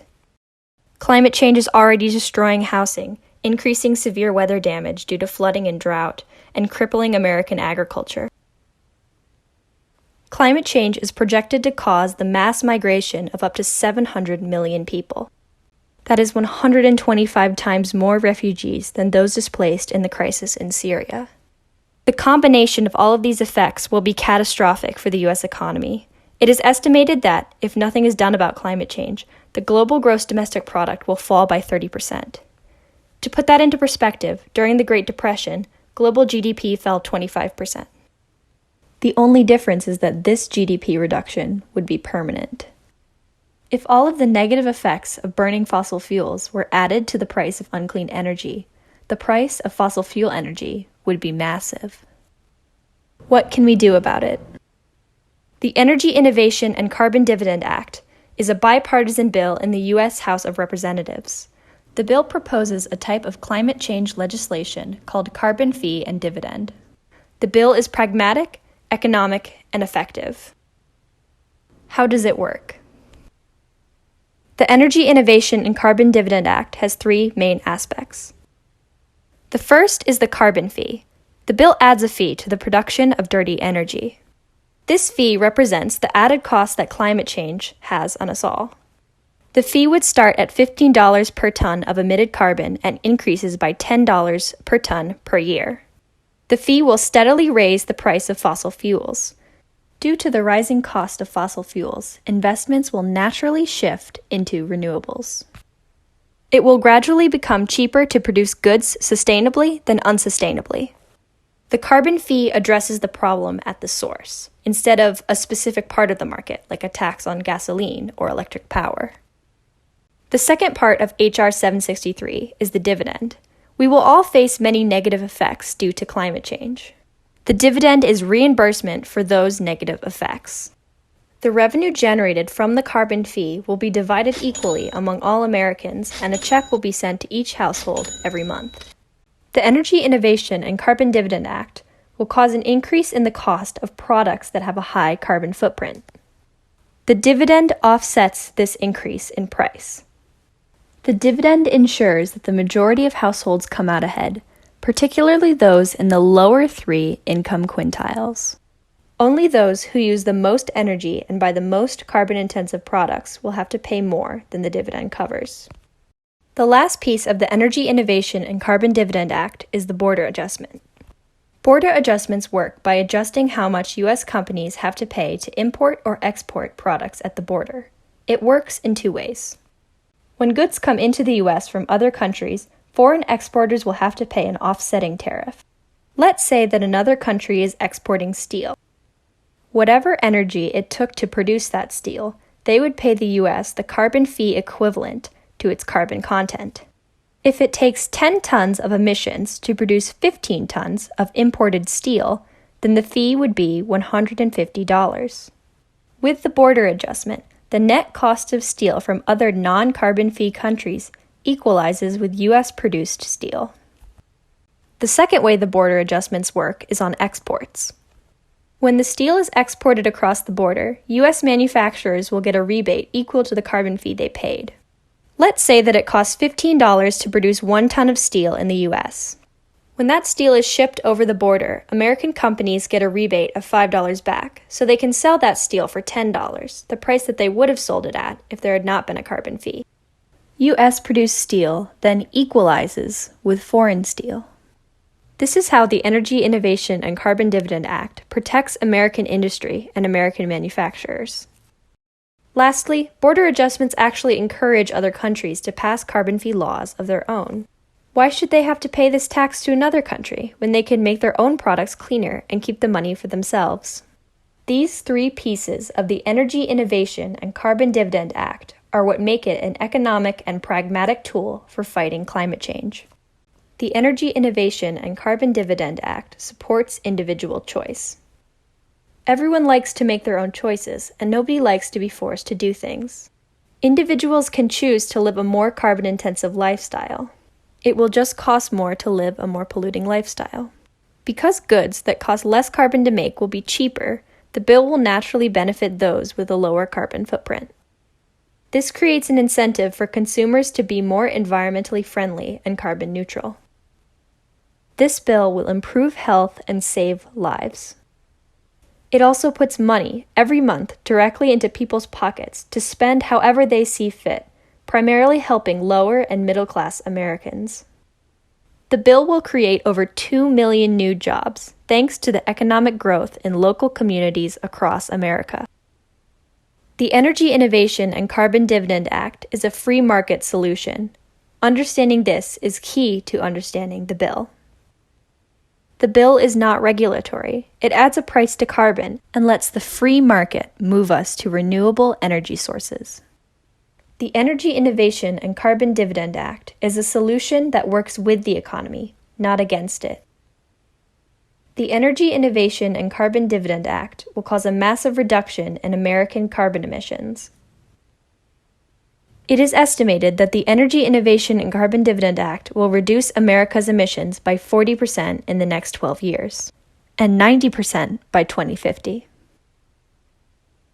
A recent study by Columbia University confirmed the effectiveness of H.R. 763. Researchers state that under this bill, greenhouse gas emissions decline substantially, air pollution also declines, and electricity generation shifts to cleaner sources. They also stated that energy prices rise, but they do not skyrocket. The carbon dividend cushions energy price impacts. The Climate Leadership Council issued a statement on carbon fee and dividend on January 17, 2019. The statement was signed by 3,554 U.S. economists, including 27 Nobel laureate economists, all 4 former Federal Reserve chairs, and 15 former chairs on the Council of Economic Advisors. It is the largest public statement by economists in history. The statement says,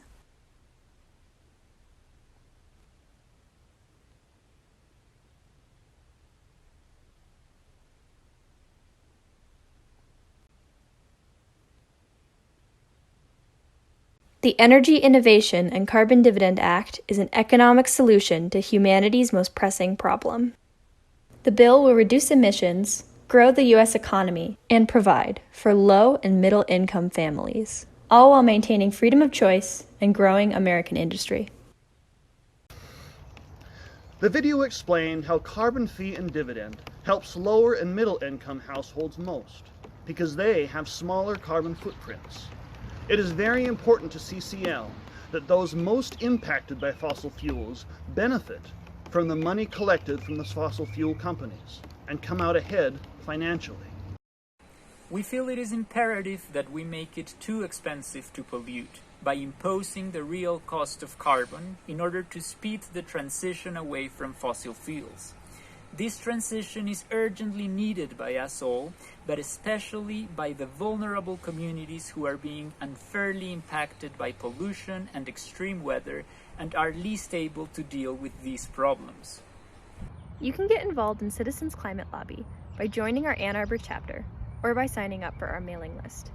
We have a monthly calling campaign that sends you helpful reminders to call Congress.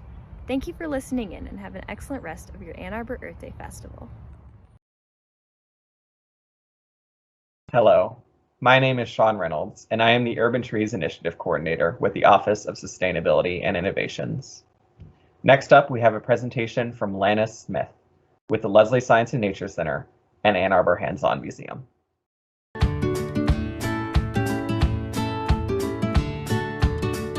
Hey everybody, this is Lannis Smith with the Leslie Science and Nature Center and the Ann Arbor Hands-On Museum. We're really excited to be able to celebrate Earth Day with you this year. And our video is going to showcase a couple experiments or activities that you can try and discover at home. Now, today's activities are all around pollution. Not only how certain kinds of pollution get out into our environment, but also how we as humans can try to clean it up or reduce the amount of pollution that ends up getting into our natural areas. We'll also learn about a certain kind of essential habitat that acts like nature's filter and can actually filter out certain kinds of pollution so that it doesn't harm or affect other natural or human spaces, therefore leaving clean habitats for essential and sensitive wildlife nearby. First, let's talk about pollution. we're going to try an experiment that highlights major pollution events, specifically oil spills, to give folks a clear idea as what happens when certain kinds of major pollutants go out into our natural worlds. Luckily, scientists are continuously trying to find ways to either stop those pollution events from happening or using different engineering methods to get that kind of pollutant out of our natural areas. However, sometimes it can take decades for that to happen. I'm going to turn it over to my friend Allison, for she has a really great activity that not only you can try at home, but gives us a really clear picture as to what happens when certain pollutions like oil gets out into our environment. Have you ever made a mess before? I know I have. Sometimes I'll spill a little bit of ketchup on my shirt or drop my cup of juice and have to mop up. But those spills are pretty small. I just grab some soap, maybe a little paper towel. I might even grab a friend to help me depending on how big the spill is. But what happens if the spill is really, really big?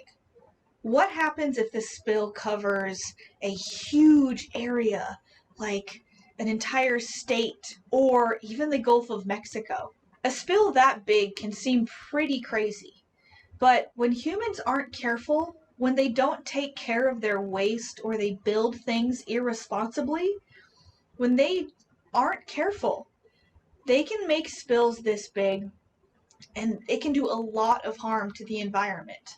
A company may dump their oil or their waste into a river, not knowing how dangerous it can be. Sometimes accidents even happen where a huge ship will drop oil into the Gulf of Mexico or into the ocean, and then we have to figure out a way to clean it up. In today's experiment, we're going to be doing a small scale, a little version of a big oil spill. We'll be looking at different tools we can use to try and clean it up. We'll also be talking about how hard it is to clean up complicated messes. Sometimes it takes a lot more than just soap and water. We need a whole team of people and a lot of different tools. And even then, it might not work out perfectly. There might still be pollutants in the water or in the habitat that we can't get rid of. So let's get to the experiment. So for my experiment, I mixed a little bit of blue food coloring into my oil. That way we can see that it's not just oil sitting on top that contaminates our water. For this experiment, I filled a small container with water and a little bit of sand. The water looks dirty, but that's because there's some natural sediment or small pieces of rock and dirt in there. It may look dirty or unclean for humans to drink, but plants and animals love it. This sort of sand and silt and sediment is a great habitat for animals. There's lots of nutrients and places to hide, places to lay their eggs or build nests. Some of the tools that we have to try and clean up a mess, an oil spill, we have, for this experiment, we have a pipette. This can be used to suck the oil out by squeezing and then suctioning it up. We have a stick. Maybe we can use this to kind of stir it or guide the oil around. We also have some cotton balls. When we clean up very big oil spills in the real world, we sometimes use things like sponges or different absorbent things like cotton balls, just on a lot bigger scale. So we're going to see how we can do with this as well. I've also made a small oil trap. Now, like we said earlier, oil is less dense than water, so it will sit on the surface, on the very top of the water. It also likes to stick to itself. So sometimes we can trap oil in a smaller space to make it easier to contain. So we're going to see what we can do with this as well. And last but not least, we have a regular old spoon. Sometimes we can use spoons to scoop the oil off the top, only on a much bigger scale. Here is the oil. You can see it's shiny. It's got the blue food coloring in it. I can suck it up in this pipette and you can see how dirty it looks. Right? We're going to drip this into our habitat on top of the water and see what happens. All right. So let's start with just a few small drops. This will be like a little spill, a small spill that maybe only one or two people needed help cleaning up. So we'll put it in gently. All right, so this isn't so bad. You can see there's 5 little areas of oil floating around. They're kind of just staying in their own little circles. They're not sinking to the bottom either and disturbing the sand and the sediment. So this looks like it'll be a pretty easy one to start cleaning up. Let's try the pipette first. So to use the pipette, we squeeze the top and then we stick it near the oil, and we're going to be very gentle and try and suction it up.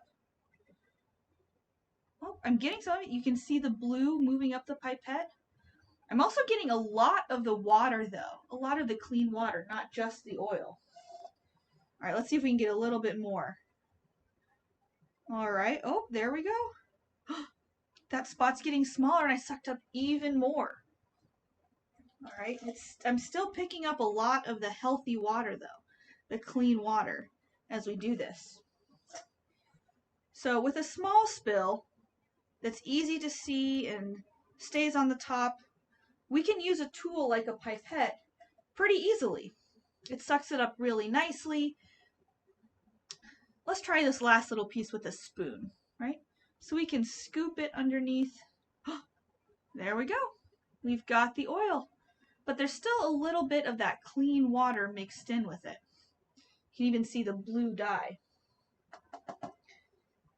All right, so with a small spill, it's pretty easy to get most all of it out. There's still a tiny piece left in there, but there are some things that nature can take care of on its own, so we'll leave that there for now. But what happens if the spill is much, much larger? Let's take another full pipette of our oil, and this is going to go everywhere. This is the kind of big spill that takes years and years and big teams of people to clean up. Sometimes it can cover a whole area. It can cover lots and lots of space. And we can see that even though the oil is only staying on the top, it's starting to cover up more space. You can see the swirls in it. And if any of this blue food coloring is out of the oil, it starts to soak into the water as well. So let's see what we can do to clean this up. We'll try the pipette again. Let's see what we can do. Oh, this is going to take a long time with this suction. We're getting some out, but look at how much water we're also getting. All of this is cleanish water.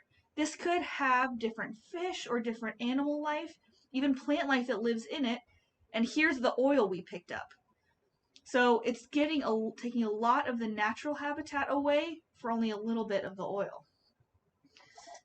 What about our spoon? How good is our spoon at scooping out this oil? It's doing a little bit better, but it's also mixing the blue dye from the oil into the water. So every time I disturb the water to try and scoop, more blue food coloring gets dissolved and mixed in. So I'm grabbing the oil, but I'm also disturbing the habitat. You can see right here, there's all these little blue streaks. That's stuff that I'm not going to be able to pick up. That blue, this water is going to be blue from the contaminants if I keep using that spoon. Let's try a trap, a way to kind of grab it and contain it.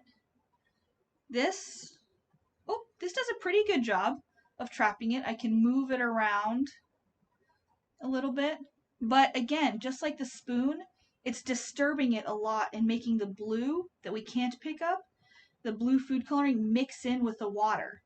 So it's kind of causing a bigger mess than originally.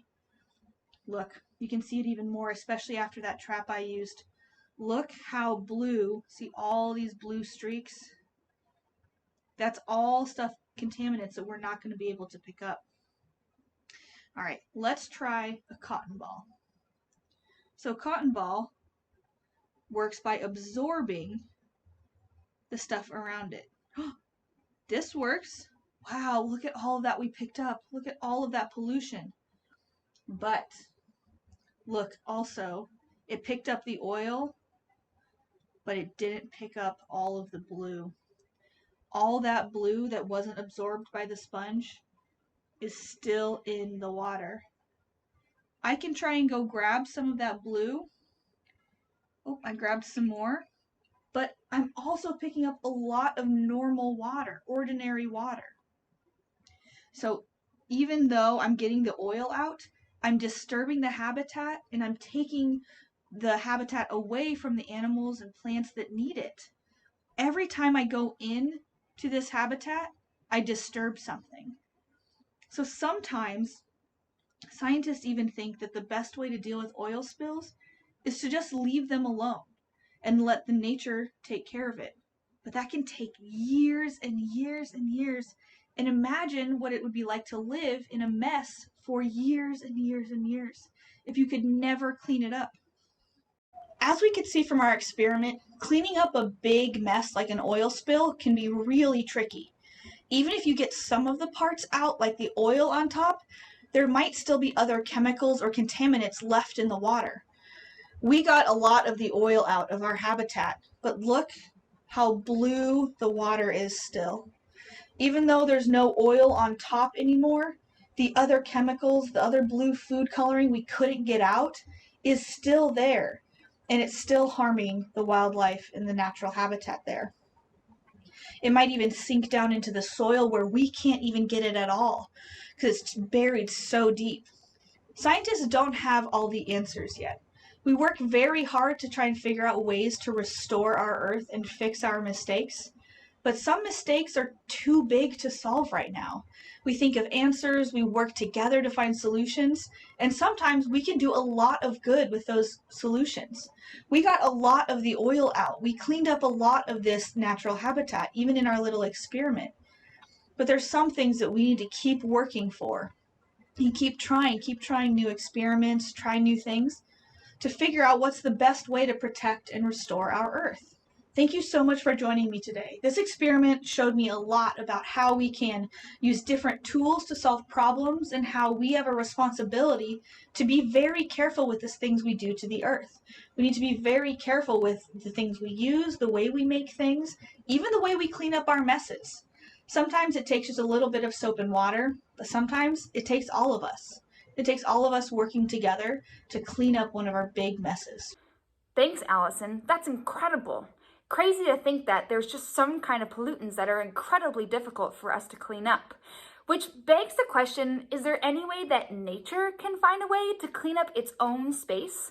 Is there some kind of habitat or natural area that's good at reducing or getting rid of certain pollutants that may eventually get into its habitat? Thankfully, the answer is yes. There is one kind of essential habitat that we often describe as nature's filters.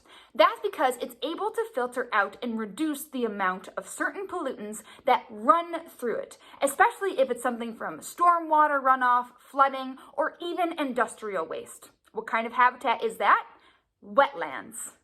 That's right. Wetlands are often referred to as nature's filters because they're not only able to filter certain pollutants within its own habitat, they can also trap certain things like heavy metals or contaminants from agricultural or industrial sources, making sure those pollutants don't eventually flow out into another habitat. But how does it work? Wetlands, both natural and constructed ones, are equipped with the right soil type, microorganisms, and plant vegetation that can help filter, stop, or sink these contaminants or pollutants. For example, some of the vegetation you find in a typical wetland includes things that love water or are called hydrophilic. That's because wetlands are often flooded for most, if not all, parts of the year, depending on the type. Certain kinds of plants you'll find in a typical wetland include cattails, skunk cabbage, sedges, and more. Now, microorganisms that you might find can also be attached to the stems of these plants, being able to biodegrade or go through different nutrient cycles to degrade or break down certain kinds of pollutants that are therefore safer or easier for certain other living things to use without worrying about that pollutant being harmful or in a harmful state anymore. Finally, you have something called a hydric soil, which is key for acting like a sponge. Hydric soils are often anaerobic, meaning they don't have a lot of oxygen in it. And while not a lot of plants or animals can survive in areas with little oxygen, much of the vegetation you find in that soil just takes in oxygen from the atmosphere or absorbs it through their stems, making it one of the perfect habitats for them to thrive. But tell me about this sponge thing again. How can this wet soil, this hydric soil, act like a sponge? Is that beneficial?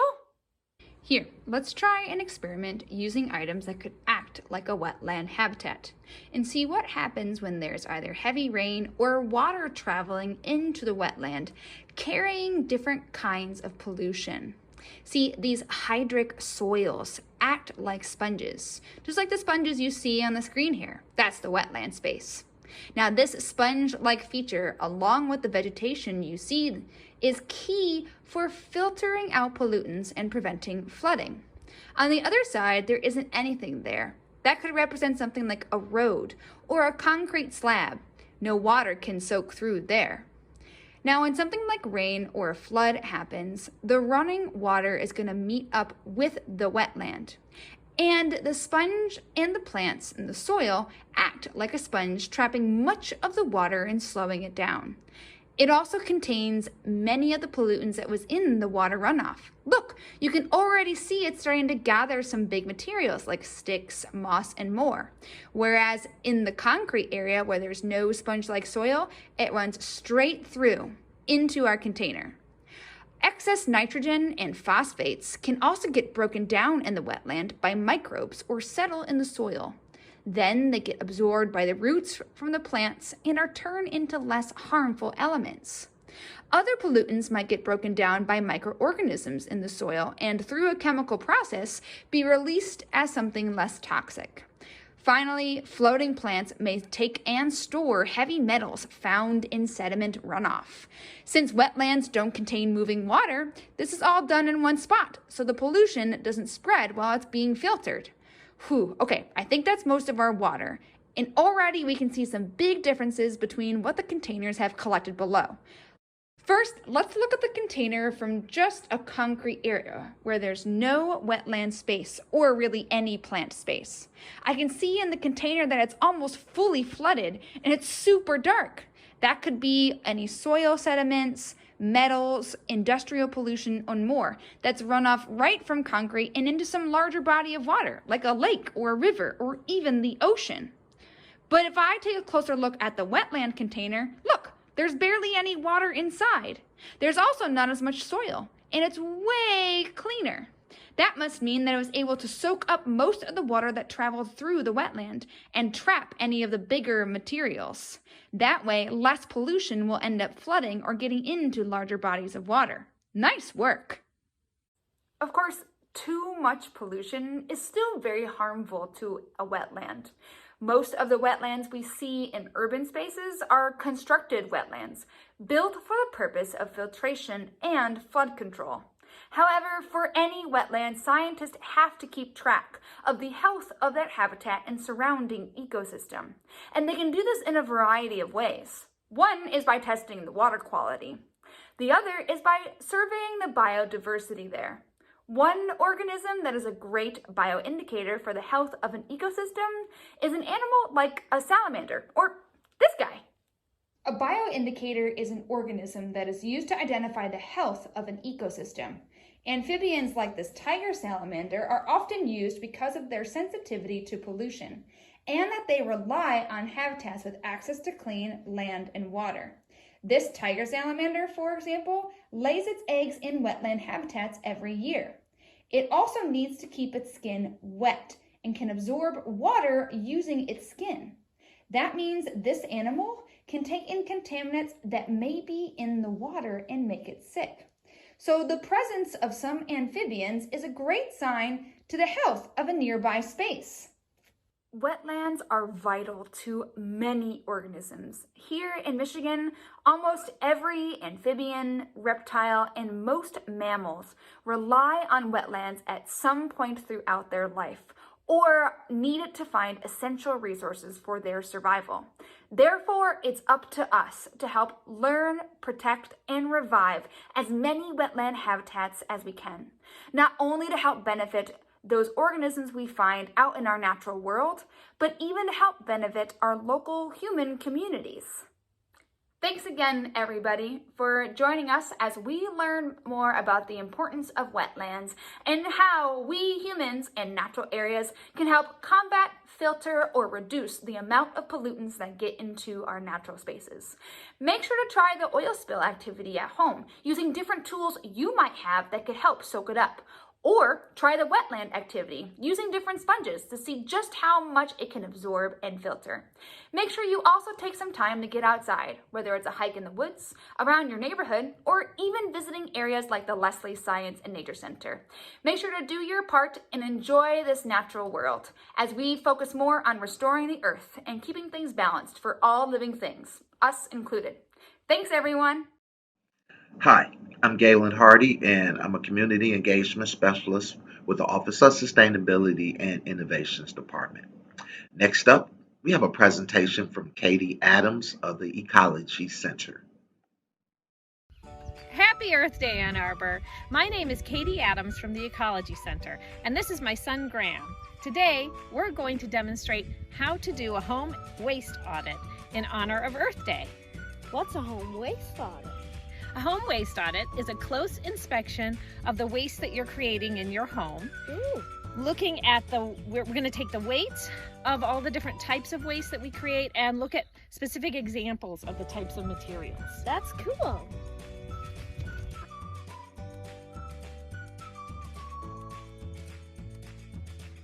Well, why would we do a waste audit in the first place? The point of doing a waste audit is to figure out what types of waste you're producing and how much so that you can make a plan for reducing it. A lot of people don't know how much waste that they're producing, and waste is a huge environmental problem and has a lot of human health ramifications. So what do we do anyways? Like, do we just get the trash and pour it all over the kitchen floor? Well, that is sort of what we're going to do, but we want to prepare a little bit first. We're actually going to collect our waste for 1 week, and at the end of that week, we are going to pour it all out and sort through it and weigh all of that the different types of waste that we have.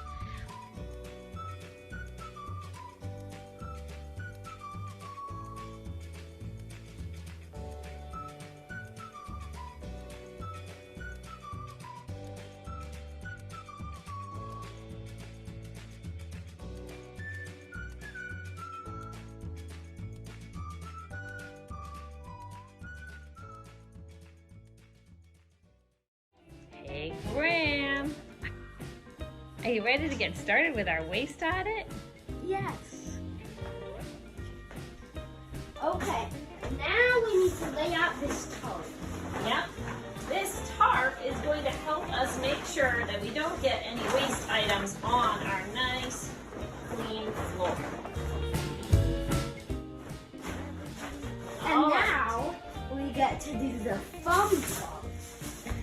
Dump our waste out and sort it.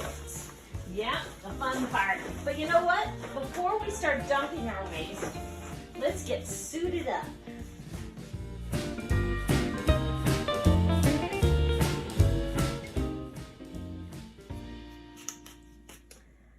All right, I'm all suited up and ready to start sorting. To make our sorting activity a lot less messy, that we put all the food stuff in this container.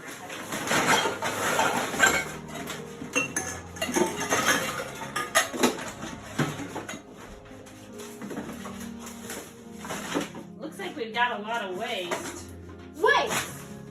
What are the piles we're sorting all this waste into? How you sort waste into piles should reflect the kinds of questions that you'd like to answer with your audit.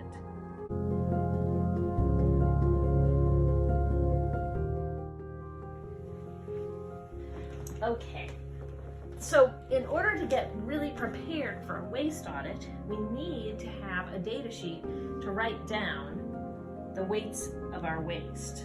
I've got one right here. Wow, this is awesome. What kinds of things are we going to put on our data sheet?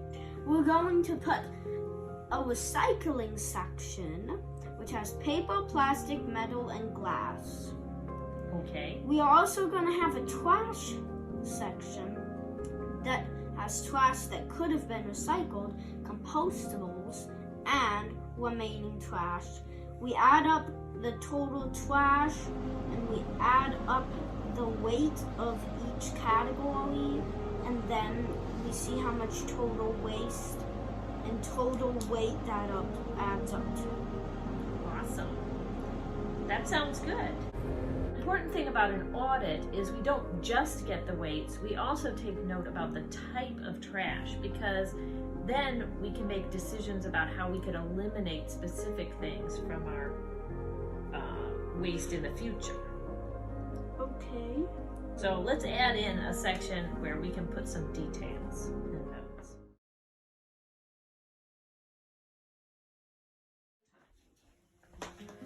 All right, let's start making some pies. Here's some glass, that's recyclable. Yeah.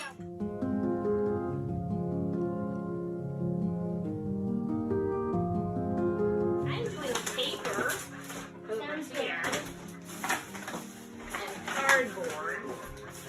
More cans for you, be careful. And this is metal, right?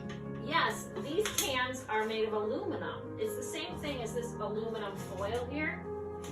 And one of the things that we want to check is to make sure that our containers are clean and empty, if they're recyclable, and if there's aluminum foil, we need to make sure that aluminum foil is clean and has no food on it if we're going to be putting it in our recycling. Here you go, you can put that with the other metal. This glass or plastic? It's actually a metal lid. So, and one of the things that we're going to need to be careful of is that this is glass and this is metal. We need to take them apart, because when they go to the recycling center, they sort the metal and the glass differently. Right. I've got two different bottles here. One of them's glass, but one of them's plastic. If you look on the bottom, it's got actually a little recyclable symbol with a 1, which means it's high quality plastic. And its texture is a little different. So, let's put this one, the glass, in here. And let's put this one, the plastic, in our plastic bottle. I feel that I'm starting. You want to use plastics, recycled plastics that are kind of stiff and hold their shape when you squeeze them. If they're soft plastic like this that crumbles, then it gets caught in the machinery at the recycling center, so we don't want to recycle these. The soft plastics in a separate pile from the stiff plastics. Okay. In a pile. Look I found a balloon. It crinkles and doesn't keep its shape. And it's made of that's rubbery plastic. Yeah, a toy like that is something you're not going to want to put in the recycling. Yeah, that's going to have to be a trash item. Squishy. It's so tiny too. It would just end up getting lost in the recycling center.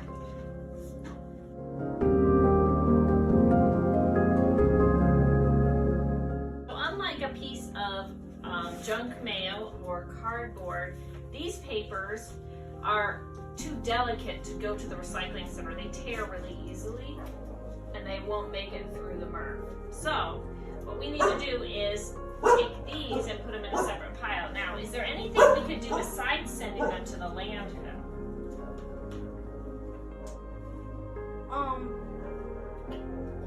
Well, would they compost? They would, yes.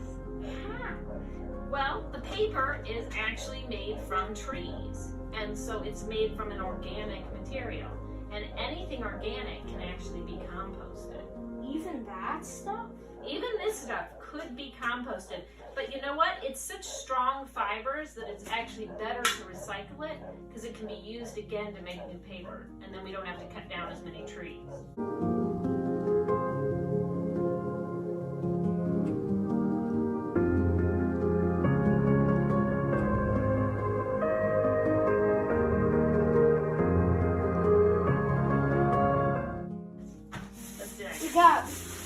recyclable papers, recyclable plastics, and recyclable metals over here, as well as recyclable gas over here, and of course our trash. Our trash, we have this plastic trash and mixed things, and then we have what looks like compostable trash. This is all bathroom scale. And we are going to use it today to weigh our waste. If you have a luggage scale, that can be used as well. First, we'll need to weigh myself.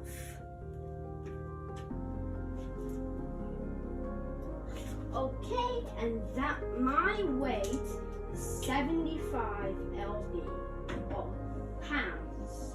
So, now we want to weigh myself holding the trash. And then, let's see, that is 82. Now we need to subtract 75 from 82. And it equals 7, which means that our bag of waste here equals 7 pounds. All right. And then I'm gonna put the metals in there. All right, our last one, the paper. Oh. This one's like the heaviest one yet. Wait. What? That part has a little plastic top on it. Yeah. Can that be recycled? It actually can. Actually, a septic container, this is a special kind of container. And what they have is a layer of plastic on the outside. So soy milk containers, milk jugs, juice boxes, that sort of thing. There's a special manufacturing process that can remove this plastic and peel the plastic layer off. Okay. So they're kind of a special case. All right, take a look at the weight. Wow, this one's the heaviest of all. Okay, here's our data sheet.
Thanks for joining us.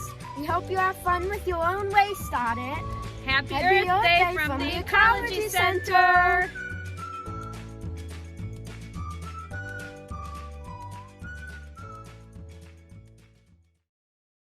Hi, I'm Galen Hardy, and I'm a Community Engagement Specialist with the Office of Sustainability and Innovations. And next up, we have a musical selection from Kai 5. Hey, it's Kai 5 again. Ready to give you another couple songs. Here we go. Do that, do that, do that. Do that, do that, do that, do that, do that. Do it, do it, do it. Do it, do it, do it. Do it, do it, do it.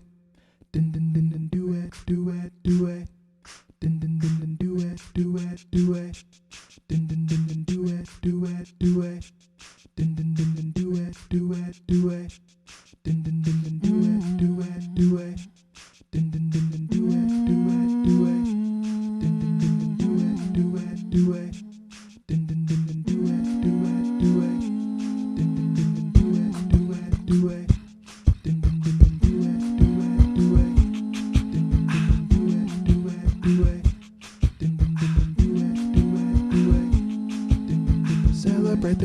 like we only got one Earth. Celebrate the planet like we only got one Earth. Celebrate the planet like we only got one Earth. Celebrate the planet like we only got one Earth. Celebrate the planet like we only got one Earth. Celebrate the planet like we only got one Earth. Celebrate the planet like we only got one Earth. Celebrate the planet like we only got one Earth.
This one's called Honey.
Coffee stains my shirt in the afternoon. The more I tense up, the more I waste the brew. I come home, bitter face, ice up my sleeves.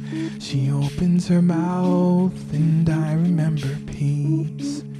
She says, honey, you always look good to me.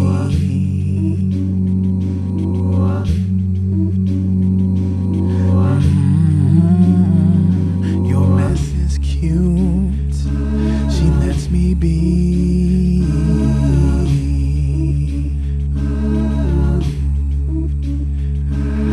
Sleep an hour, get up at 3. dawn level whispering. Clench my eyes, I can't rest, I quit. A hand sneaks up on mine before she sits. She says, honey, you always look good to me. Honey, you always look good to me. Ease your eyes, she lets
me be.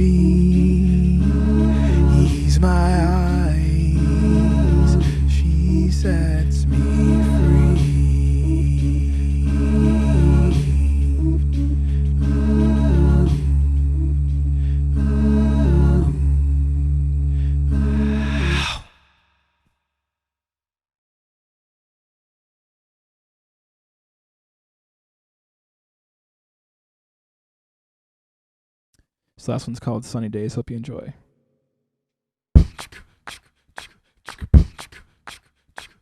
Ooh-wee, ooh-wee. Sunny days, sunny days. Ooh-wee, ooh-wee. Sunny days, sunny days. Ooh-wee, ooh-wee. Give me sunny days, sunny days.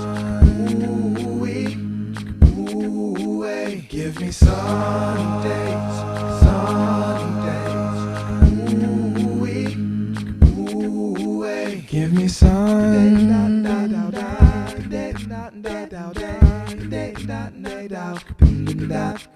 Give me sun.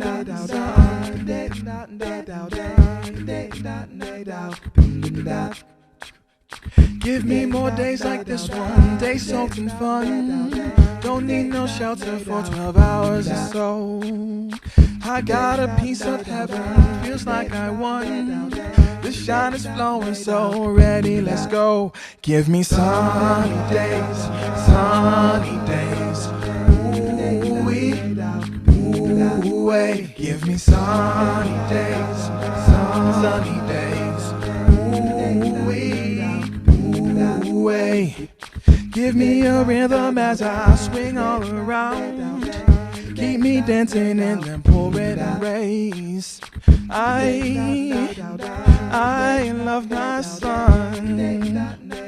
Hey, I made a promise to the sun. We both agreed to rest the night. And while she sees me having fun, she'll let me glow in all her light.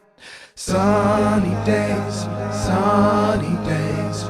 Ooh-wee, ooh-wee. give me sunny days, sunny days. Ooh-wee, ooh-wee, give me sunny days, sunny, give me more days. Ooh-wee, give me sunny days, sun, ooh-wee, ooh-wee. Hi, I am Cora Drefts, and I am an Aging in Place Efficiently Coordinator with the Office of Sustainability and Innovations. Our next presentation will be on the future of the Ann Arbor Community Commons. I am excited to introduce Chad Monfrida of the Ann Arbor Community Commons Initiating Committee to provide more information. Enjoy! On this Earth Day, it's a time to remember that the planet and her living systems are a common heritage to humankind, one that we're called on to protect and restore. In doing so, we're invited to recognize humans' role as stewards of the planet and the connection between healthy communities, vibrant ecosystems, and a stable climate. There's a close connection between planetary degradation and the disintegration of human communities. But the opposite is also true. Restoring the Earth also means restoring human connection. It is a realization sweeping cities across the world under the idea of the commons, which we are working to bring here to Ann Arbor. Now, the commons is a movement that's growing all over the planet. It's about sharing, reclaiming, and growing our commons together. By our, we mean everyone's public spaces. Here, we present a vision for the Ann Arbor Community Commons and information about where this movement is developing in the US and around the world. Now, this is about participatory democracy and participatory actions. It's about sharing more, creating together, growing collectively, and innovating tools for cooperation. Well, what is the commons? We can turn to the scholar David Bollier for an idea. He says the commons is a social system for managing shared wealth, usually with an accent on transparency, fairness, and sustainability. It's the resource, the community, and the systems they devise to manage it effectively. Now, usually, if we think about managing resources, it's done through the government or the private sector. But we've forgotten about the commons as a third way. In fact, for thousands of years, communities have managed the commons together, outside of the market or the state. This is traditionally how pasture lands, forest lands, fisheries have been managed. And importantly, it's not just the resource, but also the community and the systems that community figures out together for managing their shared resources. Okay, well then what is commoning? Well, it's the process of constructing a commons. It involves a collaborative process of bringing together a wide spectrum of actors that work together to co-design and co-produce shared common goods and services at different scales. There are actually quite a few examples of commoning, things that you are probably familiar with, but might not normally think of in these terms. When it comes to land and housing, there are housing cooperatives and community land trusts. When it comes to food and energy, think energy cooperatives, community-owned solar, community-supported agriculture, or community kitchens. There's also the digital commons, Wikipedia, Linux, open source software, and many more. There's the library system, repair cafes. And especially over this last year, we've seen an uptick in mutual aid as people have figured out how to provide relief to each other in hard times. When it comes to cities, commoning is a way for cities to become more humane. It means finding a balance between sustainability, social justice, and quality of life, and improving our environment in a way that contributes to the well-being of communities. Now, this is an idea that's taking off in hundreds of cities around the world. There's the Co-Cities movement,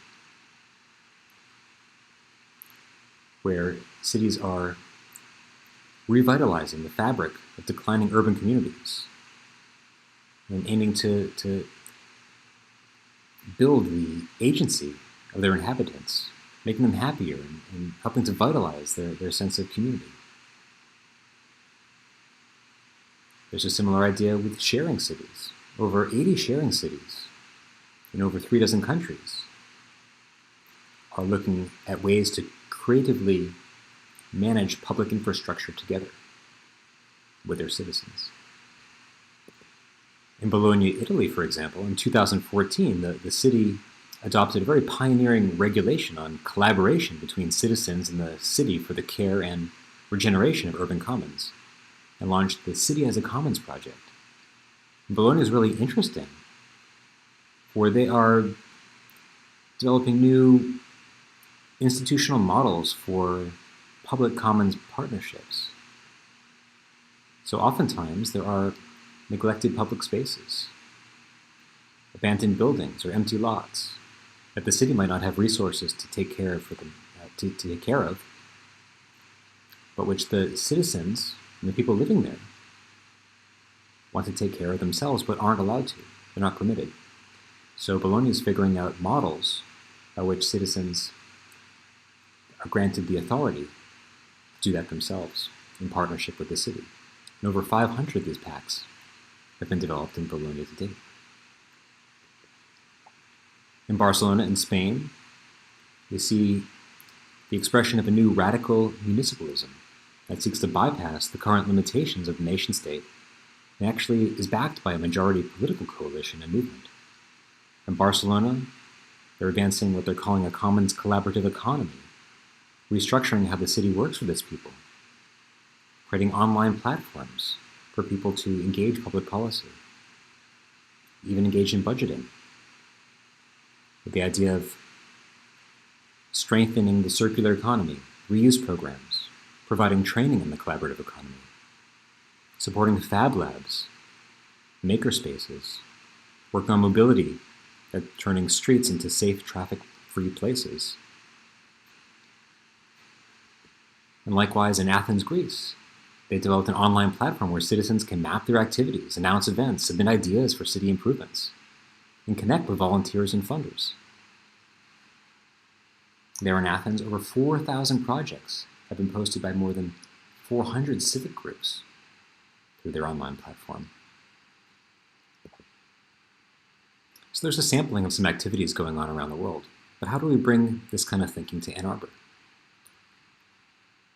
Well, we're advancing a bold new initiative to empower residents of Ann Arbor with greater mutual aid and community solidarity, socioeconomic well-being, participation in city decision-making, physical and virtual spaces for engagement, all under the idea of the Ann Arbor Community Commons. We are the Ann Arbor Community Commons Initiating Committee. We're an open, self-organized group of engaged citizens helping to advance the vision for the Commons, and currently our work centered on bring life to downtown in the heart of the city, at the center of the city block, which is the public space bordered by Library Lane, Fifth, Liberty, and Division. The City Council has also recognized the Initiating Committee as an ongoing community partner in helping to envision and develop that space. We're a partner with the 820 strategic plan as well, and share many of the same values behind that plan: equity, sustainability, transformation. We're also working with actions, putting forward various actions, like fundraising, especially during a time when the pandemic holds challenges for the city budget.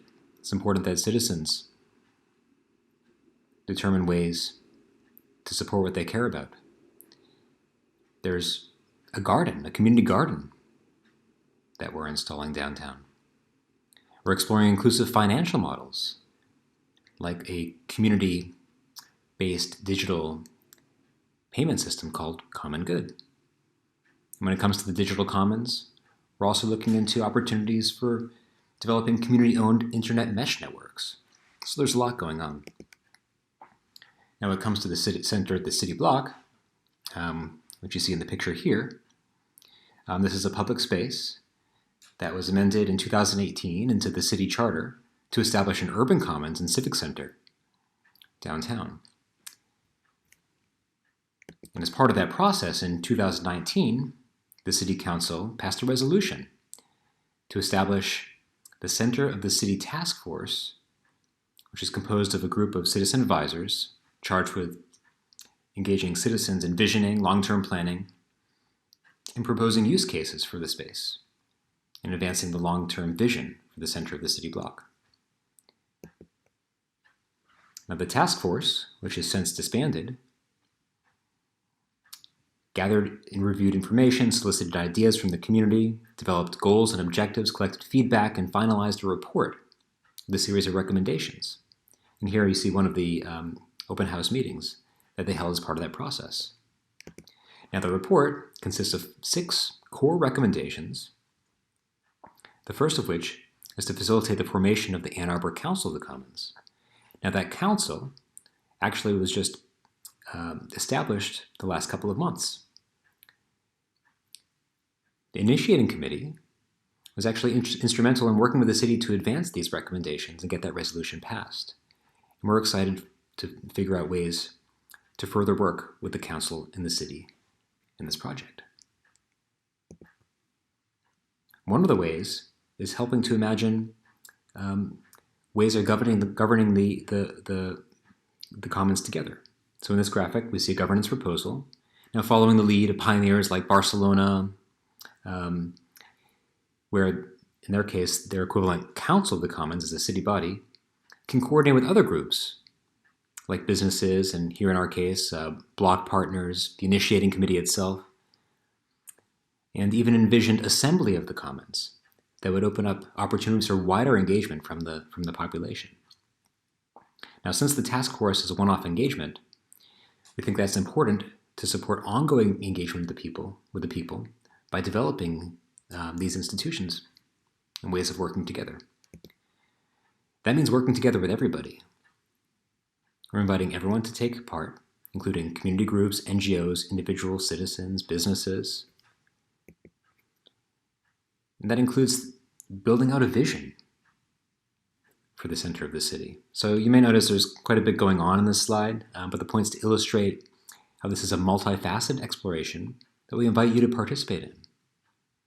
For example, we're exploring design competitions and other ways to stimulate the imagination. In here, we're offering an exploration of the space and possibilities for commenting together. This is by no means meant to be a blueprint, but simply a way to stimulate the imagination and see what we can do.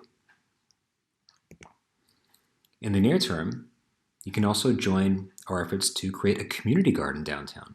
Now, this is really exciting. So while the DDA, the Downtown Development Authority, doesn't actually have the resources to maintain a garden itself, it doesn't mean the people of Ann Arbor don't deserve a beautiful and a vital public space. Now, as engaged citizens, we can and we are offering resources ourselves as a gift to the community, invite others to join the project. The project's open to anyone, whatever your background. We have a team of people with years of experience in gardening. Experience in permaculture, biodynamic agriculture. We have somebody with experience developing community gardens with Project Grow, another who's working the City on the Tree Line initiative. And one of our goals is to create added value, real social and economic value in this space. Maybe creating a space for market stands where businesses can sell their local wares, as well as creating an attractive living environment for people.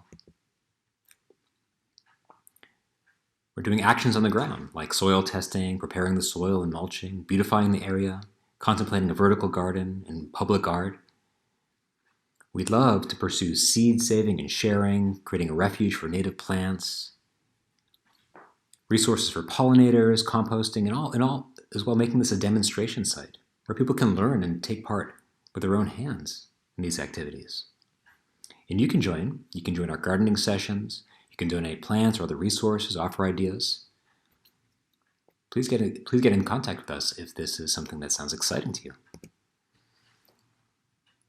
Now, in the past, that space has held community events, on Earth Day actually, Peace Day, with live music, children's play spaces, art exhibits, local food. As we develop this space, and as conditions allow going forward, we'd love to see more of this activity. You can learn more by visiting AnnArborCommunityCommons.org. And I love this quote from the mayor of Bologna, who says the commons aren't just something we protect, but also what we invent. And that's what we're doing here as commoners. So how do you become a commoner? Well, please visit our website. You can contact us there, AnnArborCommunityCommons.org again. You can join the initiating committee, you can take part in the community garden downtown, you can participate and help plan for an assembly of the commons, and you can donate. Whatever resources you might be able to offer, ideas, time, it's all welcome. And we certainly encourage you to explore this idea of commoning further. There's a lot of exciting things going on. You can explore the idea of sharing cities, co-city movements, and help us think about how to bring this to our hometown. Thank you. Hello, my name is Christine Shuprai with the Office of Sustainability and Innovations. Next up, we have Passion Murray from Detroit Dirt. My name is Passion Murray, and I make compost in the city of Detroit. I want to share with you a story about soil, farming, and compost, and how it can be a solution for climate change. Climate change is a big problem. It's happening because there's too much carbon in our atmosphere, but carbon is not our enemy. It's the building block of life. Everything alive is made of it. It's us. The problem and the solution are a simple matter of balance. Let's step back and look at the 5 pools where carbon is stored on planet Earth. Starting about 500 million years ago, when plants came onto land, carbon began to cycle in an amazing balance.